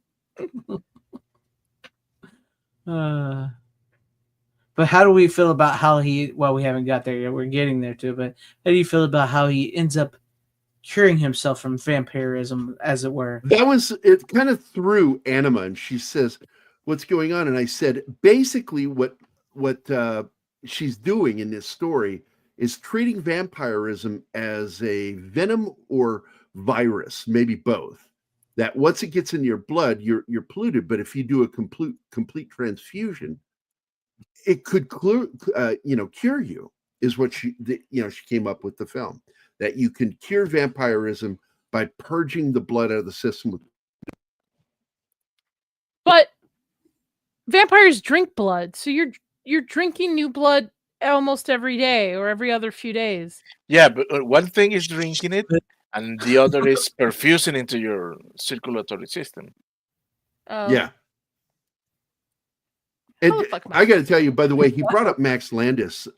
I half like and half can't stand Max Landis, and it's a love-hate relationship with this stuff, because I do like a lot of the things that he's done, like the TV series he did over in Britain, Dirk Gently's Holistic Detective Aid. I fucking enjoyed that show. It was weird. I didn't like Chronicle. A lot of people did. I didn't think it was very good. enjoyed the crap out of Mr. Wright, and I liked the film Bright, even though I had problems with the logic in it. But Wait, is Max that Netflix movie? Yeah, the Netflix right? movie with Will Smith. I walked away from that going, this should have just been a TV show. This made no sense. It didn't. Absolutely, expand as a on the movie, it lore made no properly. sense. Yeah. That was the problem with it. It was something that needed to build and go and explain all these things. And you needed probably at least a 6 to 10 episode series to explain everything that was going on. It was just a bunch of shit thrown into a movie. I enjoyed it, but it's one that if you ask me, is it on any list of mine? Not on one. I wouldn't put it on a list. I didn't think it was worth it. I appreciate Act 1 dropping you into the world, like not building up, but they never came back to it. Like you can do that. You could start your movie off where you're like somebody's shooting somebody's doing something and it's fast paced and you're trying to figure out what's going on, but at least then kind of put a little bit of the lore throughout, and it just didn't make sense. It just didn't make sense. It was very messy. Yeah, and Sorry, so Martin, in this go film, ahead. this is because you're bringing up a good point, and so we go back into this transfusion thing. It's kind of like, I don't know. This is what Martin would be complaining about. He forgot the word he was looking for. 2 words. 3 words. Deus ex machina is what Martin is complaining about. That things are moving forward because the writer-director said so, rather than it flowing organically in the film. So you get this, and then of course they cure the girl too, don't they? Yeah. Yeah. You got to save the girl because he's deeply in love with this bitch who's been murdering people for maybe 100 years. He had to. I mean, he fell in love with her. And why did that happen precisely? Listen, back in the old days, they were quick to marry, quick to have kids. Life expectancy wasn't that long. Yeah, quick to die from dysentery. Yeah, back in the West. Okay. I mean, typhoid killed a lot of fucking people, man. People not knowing to wash their fucking hands after they poop. Or worse, not washing their hands with the same water they cook and eat with. It's like, let's not get shitty now, okay? Oh, shitty. Oh, see what I saw what you did. I saw what he did there. Dragon Ruse is here, by the way, another dear friend of this channel. So we got just a lot of good. Oh, you got to go, Penny? All right, good night. Have a good night. Good night, Penny. He is. I love it when I show up on somebody else's show and she's in the chat, and I'll go traitor.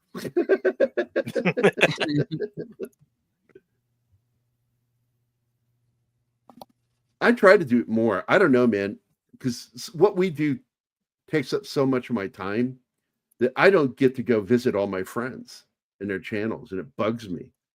I'm like, I wish that I was young again so I could stay up 18 hours a day like I used to. I can't stay up. I can't. Somebody asked me to stream at starting at 9 o'clock my time on a weekday, and I'm like, I work Eastern hours, so I have to be up at 5:30 every morning. So no. Like, you guys are lucky I can even do this show on this Thursday. Go ahead, Nadia. Mr. Busybody. No, it's because I'm usually in bed by like 10 o'clock, and I just did my show yesterday, and I went to bed at like 1 o'clock. So you guys are lucky I'm even awake to be able to do this on a Thursday. I'm in bed if I'm not on a stream at 8 o'clock, watching Timcast, getting my news in, doing my little. You watch Tim too? Yes. I enjoy Chris. Tim Cool fan. Welcome to the club. Mm-hmm. Yeah, he annoys the hell out of me sometimes. Martin and I are conservative. What? Well, that was nice knowing you, all of you. I will see you never. No, I'm kidding. Good. You just burned my whole channel. Kumbaya. Kumbaya. Yeah, but I didn't tell the audience. I only told you guys. They can't hear everything I say. If I do this, they can't hear me. Thanks a lot, Gerry. No, I'm just kidding. You know who I look like right now? I look like Hooper from Jaws right now. Yeah. I thought you looked like, You do. I thought you looked like Wilson from Home Improvement, but there you I go. don't know.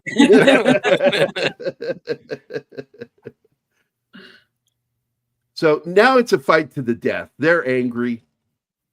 You know, the vampires are angry that they're not like them anymore. And this leads to the two characters wanting to go out in a blaze of glory that Martin hates, Lance Henriksen and Jenna. Don't you love when the new young vampire who's not even been a vampire very long comes in and just kicks the shit out of the vampire who's been alive for thousands of years? Yeah, right. It's the goddess stew of the vampires. I've been alive for 1,000 years. I've led this group for I don't know how many years, and you've been a vampire 2 days and you kicked my ass. Oh my God. Oh my God. I'm sorry. I just saw something on IMDb that popped up in my feed. And it's got a list created by SC Payson called Hack Writers. And number one is Alex Kurtzman on the list. I shit you not. I shit you not. I've got to share this with you. This is great. I'm going to put it out here. Hack Writers list on IMDb. There we go. And I'm going to put it in the public. And then I'll just share the link in the private chat if you guys want to check it out. That's crazy, man. Before we end the show, I want to go through this list. Alex Kurtzman. Okay. Alex Kurtzman is number one. I'm like, yes. I believe it. I've seen Sleepy Howl. That was pretty shitty. And also the reboot of The Mummy. I'm going to tell you right now that I worked with a director that worked with Alex Kurtzman when he was coming up on Hercules and Xena. Okay. And he, quote unquote, said this guy failed upward because he would be the last one standing. Everybody would be gone and he'd be the only thing left and he'd get given jobs. That's how he did what he did. He got work by being the last man standing. 23, Eli Roth. I was wondering if he was on this list. Oh, he's terrible. Robert He's a Orsi. terrible individual too. Activa Goldsman is somebody who I bitched about for years. I actually am very Sex. sympathetic with Robert Orsi. Because I do How's like some Ryan- of his stuff. How's David Ryan Benioff? Murphy David not on this Benioff. list? I have said, and people go, well, what about the comics here? Fuck him. He's a terrible fucking writer. I don't like him. J.J. Abrams. Yeah, totally agree. D.B. Weiss. Oh my God. Colin Trevorrow. All of these names are J.J. acolytes. Damon single Lindelof is way too low in this list. He should be. Simon Kinberg. Yeah, David I just Gordon want to know Green. why Ryan Murphy's not on this list. Good question, because I can't stand his writing. I can't stand him. He is the devil. Oh my God. What pissed me off about him is when he started doing the Haunting of Hill House. No, And, that's any- Flanagan. Wait. Oh, it's Flanagan. Wait. Who- I love who's Brian Flanagan. Murphy? Ryan Murphy does American Horror Story. He's done yeah, he's the terrible, Monster too. series.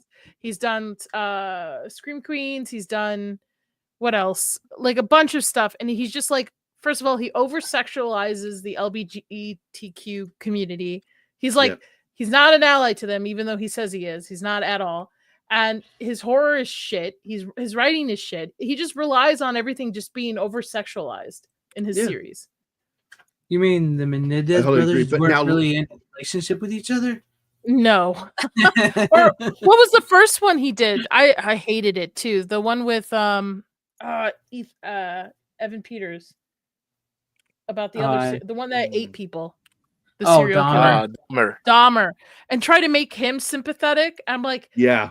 dude, this is like the victims' families are still alive too on top of it. Like he's just so I'm sure with what's happened with the US the healthcare situation that's happened the last 2 weeks, I'm sure he's like, all right, let's get writers in a room. Let's write about Luigi, whatever his name is. You know what? Yep. You know what? He should do a collab with Lin-Manuel Miranda. All right, Max Landis is on this too. yeah, Max Landis is I have a love-hate relationship because he'll do something good, but then he'll do something really fucking bad. His writing is just atrocious sometimes. But I want to go back to Mike Flanagan because I'm going to tell you why I don't like him. No. I Because- love Mike Flanagan. Don't do this to me, Gary. I want to be friends with I'm you. going to tell I you want to be friends the with you. only reason why I don't like him. And I've enjoyed some of his work, like his last season of the Haunting series that he does and did the Edgar Allan Poe shit in there. I enjoyed the crap out of that. Fall of the House But- of Usher, yes. My problem with him is the first season, and I'm like, I hate modern writers who think that they can tell a story better than the master did. And he thinks he's one of those people, and it annoys me.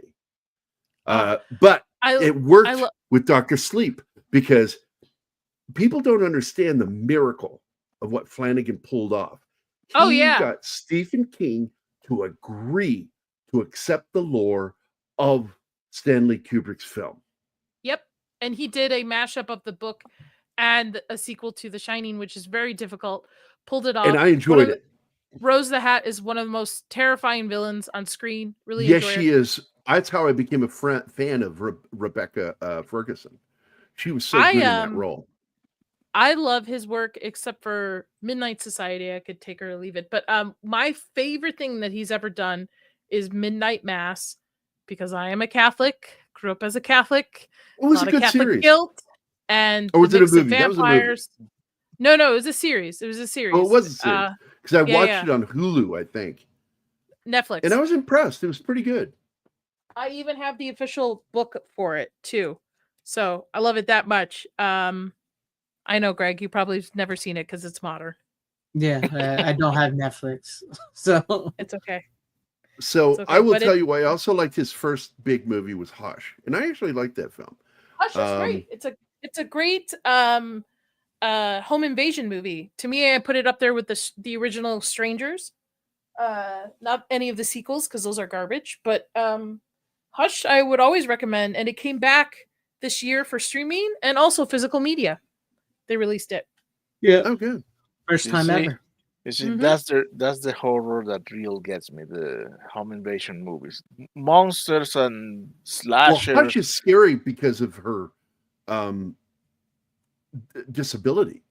And that was horrifying to me. Oh, because she's deaf in it. Yep. Yeah. And he's always right there and she's unaware.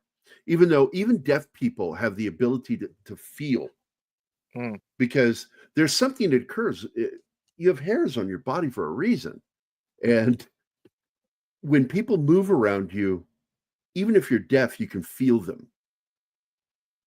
And that was the only thing I didn't like. But I enjoyed that movie. I thought it was a really good thriller horror film. His Gerald's Ouija Game was one? good too. I like Gerald's Game. Yeah. I like most, like, if his name is attached to something, usually I'll check it out. The only thing I really didn't care for was Midnight Society, which was his like teeny bopper. Yeah, I'm not horror into it. I didn't watch show. it. Yeah. And Haunting of Bly It's Manor. YA, young adult, and I'm not Yeah. interested in stuff written for that crowd. Haunting of most Bly of the time. Manor was pretty good, but I think people expected it to be like The Haunting of Hill House, where The Haunting of Bly Manor is more of a kind of like a gothic love story, I would say, similar to It Crimson is. Peak. Crimson Peak, it was marketed so horribly. Everybody was like, "This is a Yeah. horror movie," when it's actually a gothic love story, not a Yeah. horror movie. I fell for that trap. His Ouija, The Origin of Evil, was pretty good. It's the only one good in the whole entire franchise for the Ouija board. It was the second Ouija show. film, right? He did also Oculus too. Yes, Ouija, I believe it was the second one. I that liked he did. Oculus. I liked Oculus. It wasn't great, but I did enjoy it. So getting back to the movie, we're in the wrap up here. This is some of the coolest makeup. What happens to Bill Paxton's character? Yeah, That's awesome. he's got the best role in the movie. Let's be honest. Absolutely. And he, I don't want to say this in a negative way. This is meant in a positive way. He definitely chewed up the scenery. Usually Well, that they- means that an actor overacts, but he's actually playing a character perfectly. Like Nicholson technically is chewing up the scenery in The Shining, but he didn't want to act that way. He was told to act the way. They would shoot scenes with him doing the character the way he wanted to, and then Kubrick would make him shoot scenes.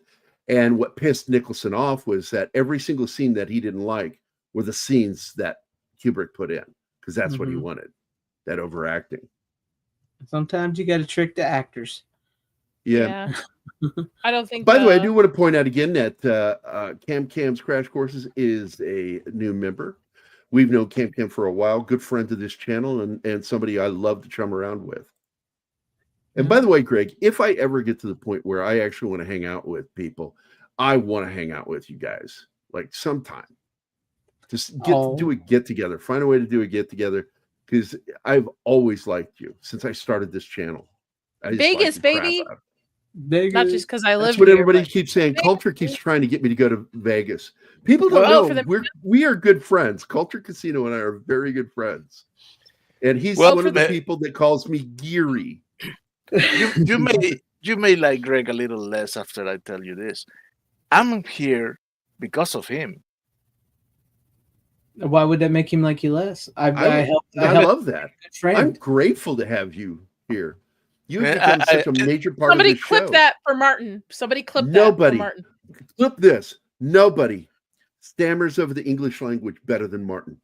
That says a lot when you meet me at that, Martin.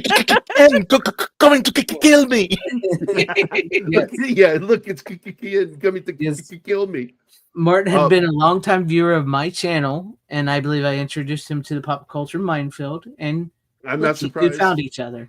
Yeah. And it was love at first fight. I got suckered into this. Yeah, because Gerry. No, I'm glad because you're really cool actually. Because Gerry was like, "Hey, Aw. Greg, do you want to do an '80s horror show?" And I'm like, "Yeah, sure. We can do it once a month." And he's like, "Cool." And then like a week later, he goes, "Oh yeah, I just met this girl named Nadia. She wants to join us, so I'm gonna bring her in." Oh, Like, no. okay. Greg. So first of all, Gerry didn't tell me this was going to be an ongoing thing. He told me, "Hey, next week we're talking." I forgot what movie we talked about the first time. Why don't you? I'm like, "Yeah, I love horror. Let's do this." And then So, now it's a one time a month. I was like, you know what? That's fine. I love hanging out with you guys. But so Gerry you- fucking suckered me into this. See, that's not what he told me at all. He was The like, subscription scam. I thought I told was me- gonna be like a one-off guest, and yeah. yeah, that's what he told me. He was like, "We're going to do this show once a month." I'm like, "Okay, I can do it once a month." And then he's like a week later, he was like, "Oh, I was just on the stream with this girl named Nadia, and she wants to join us. She's going to be part of the show." I'm like, "Okay, cool, bring her on." I got to tell you, most of the time it's a sausage party. It is. And I love that we created a show that we have, everybody in here is different in Did you some way, including gender. So Did you just assume my gender? Oh, I assume a lot of things. Yes, ma'am. What they say when you assume. Don't call me. This ma'am. is one of the heartbreaking moments in the film right here when the kid buys it. Mm-hmm. You Hey, see, to me, he's the tragic character in this film. of course, he's the kid that is a vampire, and you don't. You Oh, he gotta looks like feel he's sorry- doing blackface there. Look at him, he's doing He's a- oh blackface. my He's a- god! He's a creepy the R old is over his 80-year-old mouth. man. Now that Look you how put the it into R- perspective that he's Oh, he is an old 80-year-old man. trying to get a young girl, he's a creep. Good and for he's him. in his He's a talking perv. head suit. But I want to show you how that R is over his mouth right now, and it really does look like old school blackface right now. Was I racist for doing that? Just to point it out? I'm just pointing it Just out. a little, but Just a little. It's Yeah, only yours and Greg's Mm. channel. I mean, Yeah, the good thing I make these members only when I'm done.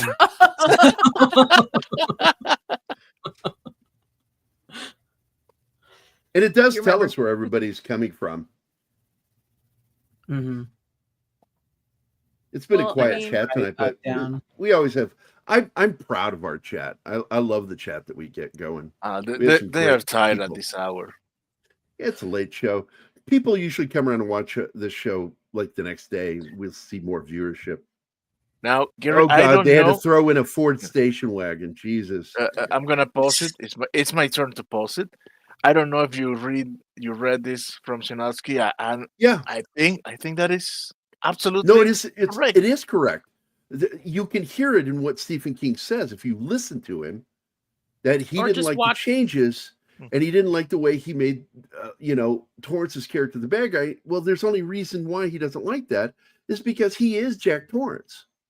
Mm-hmm. Watch the crappy remake TV series, The Shaggy. Oh my God, that so he bad. dragged. The one It he is loves. so- He loves that one. I'm sure he does. And I love King. Listen, besides opening his mouth sometimes, I've read King since I was very young.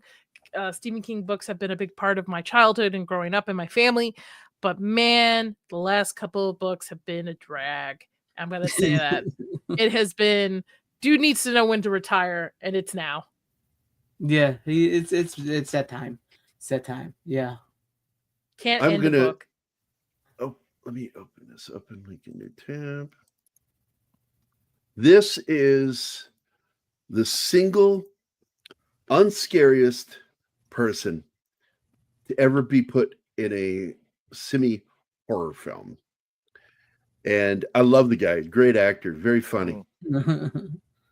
He was the worst Jack Torrance.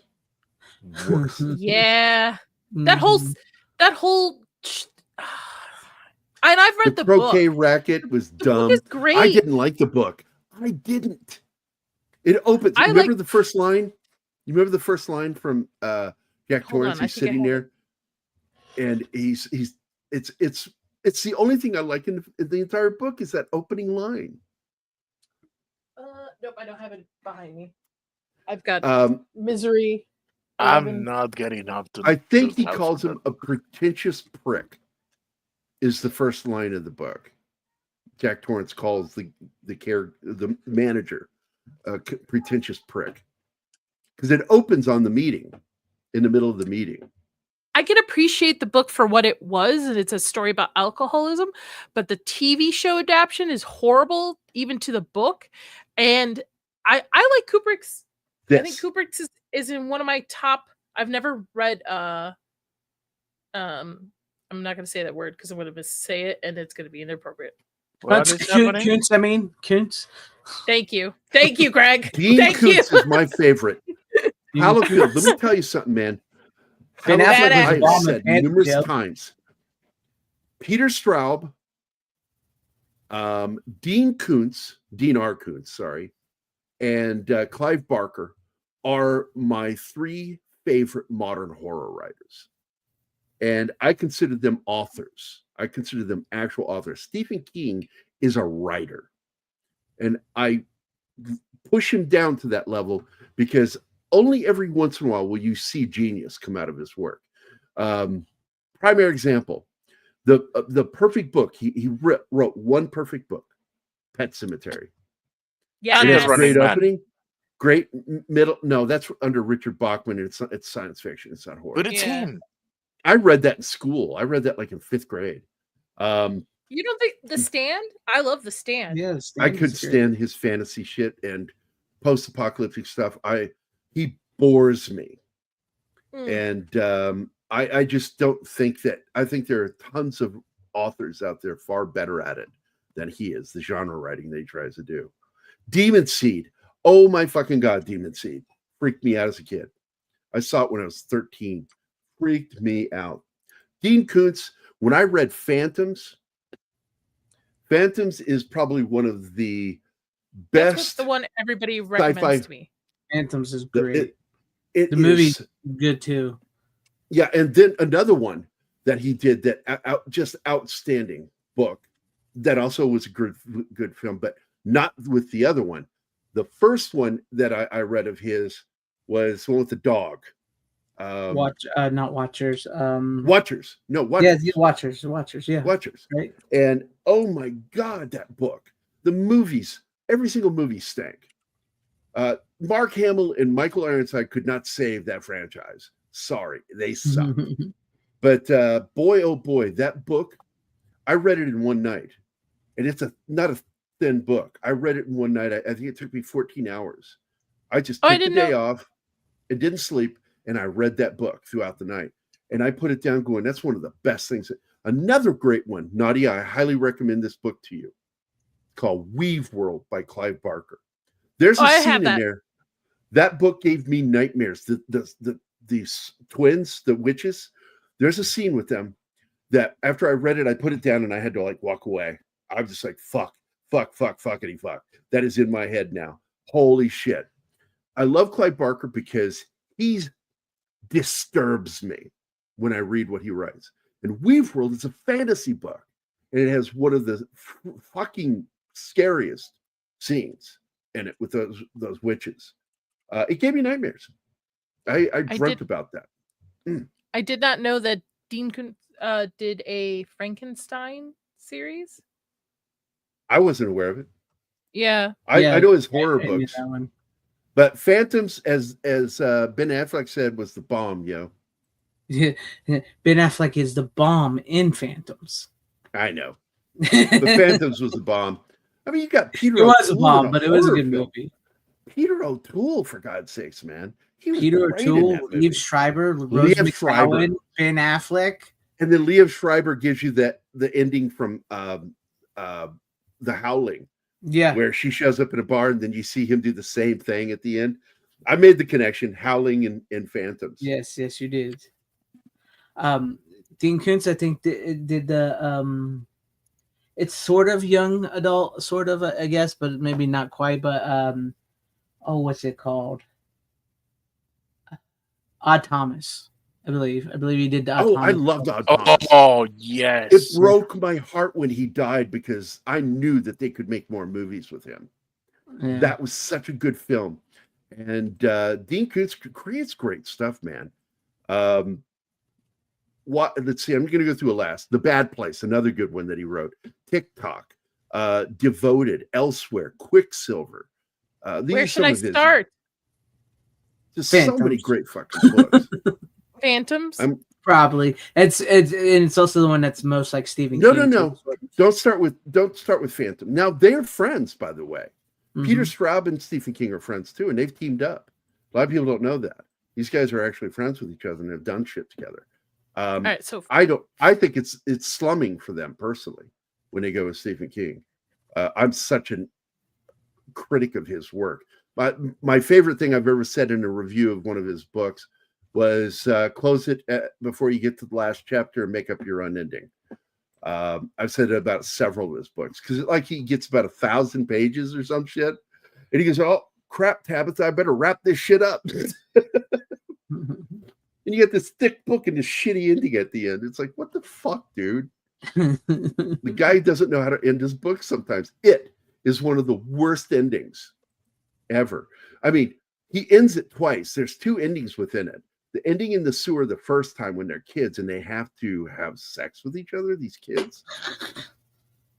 I'm like, what the fuck is wrong with you, Stephen King? You got some weird predilections, my friend. There's something wrong with him. He's got fixations with some weird shit. Now, one of the things I do like by him was turned into a mini series. Oh shit! They canceled it. No, that wasn't his. That was adapted. The Outsider. The Outsider. Oh my fucking god, that mini series was good.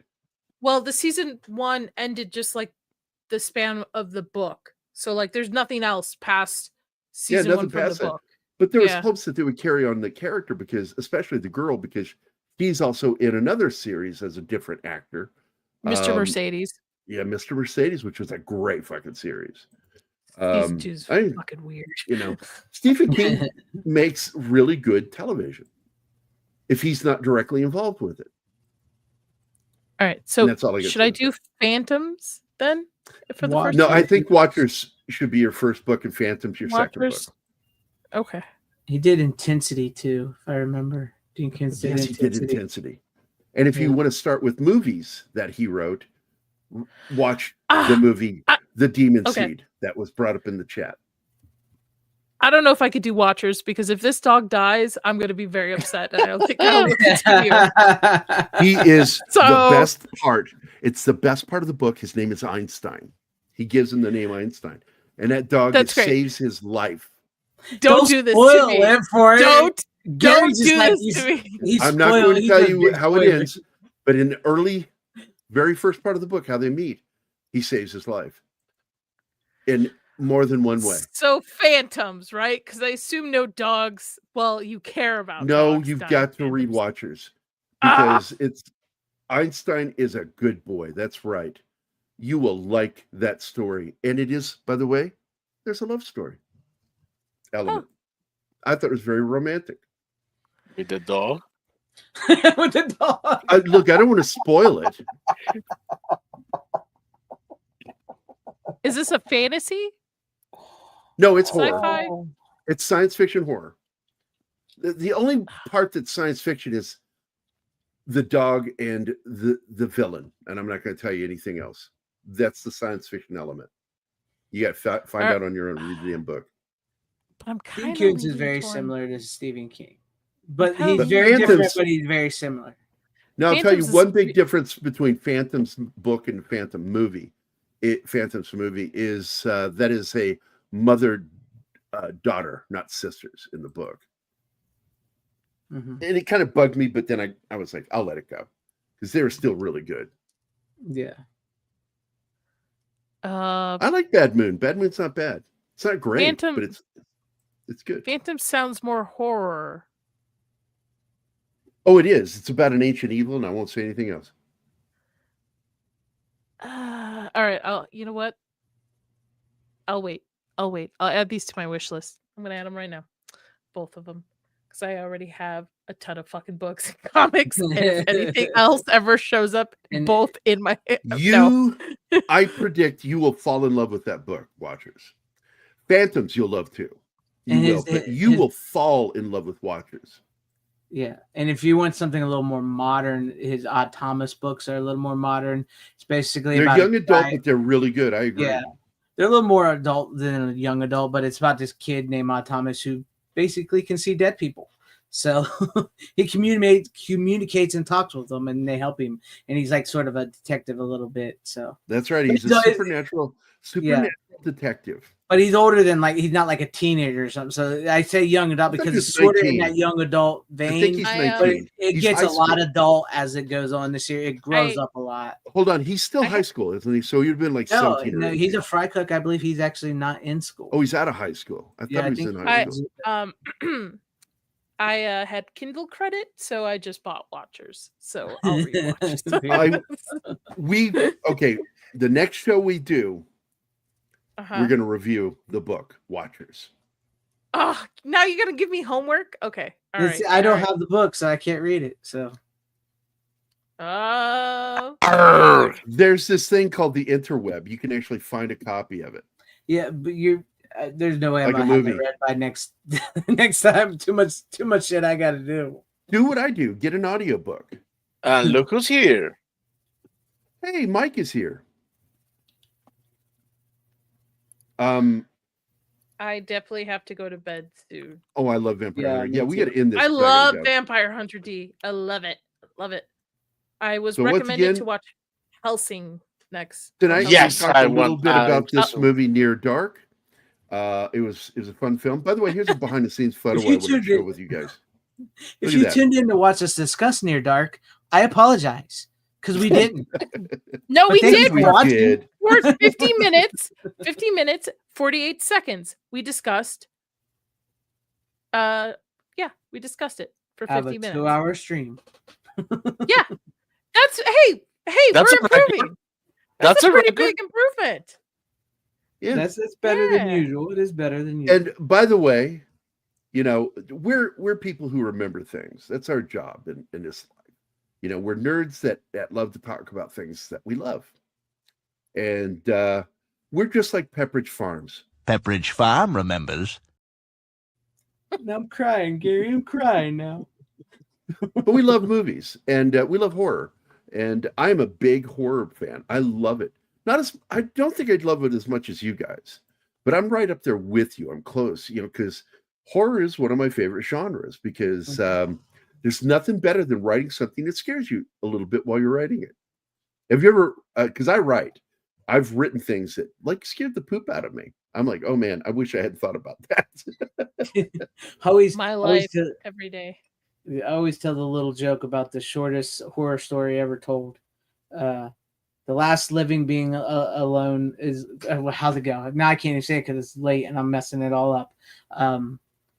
The last living being is sitting alone in a room and hears a knock at the door.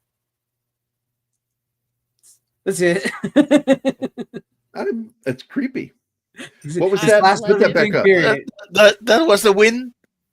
Ooh, that's a good was that last comic comment? suggestion. Baby Teeth is very good. Very good. I've heard of that. Is it good? Yeah. Yes.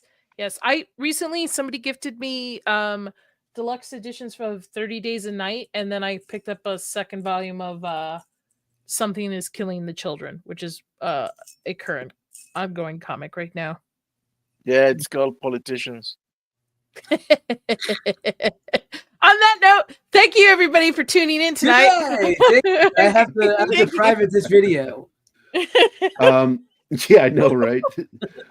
We have officially been blocked for money. All right. So I'm going to end it here, guys. I want to thank everybody for being here tonight. I want to thank, of course, Nadia and Greg. This show is fun only because I get to hang out with these two. Let's see. Random Brad Creator was here.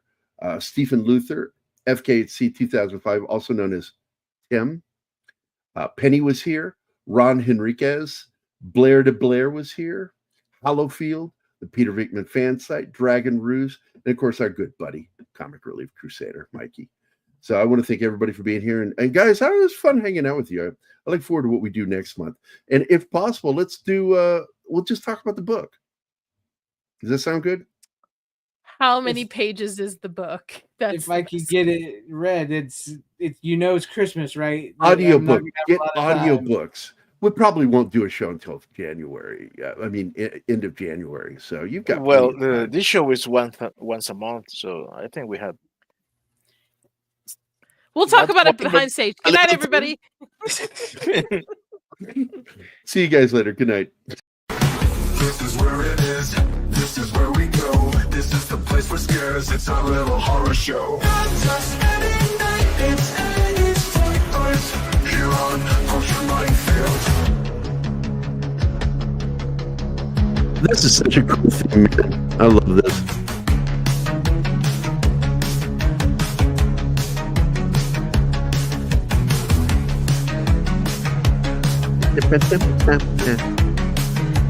This episode is brought to you by English from Acosta Santana. What's up? Thanks for showing up late, bitch. Hey, it's Zax. Fuck you, Zax. Y'all come back now, you hear?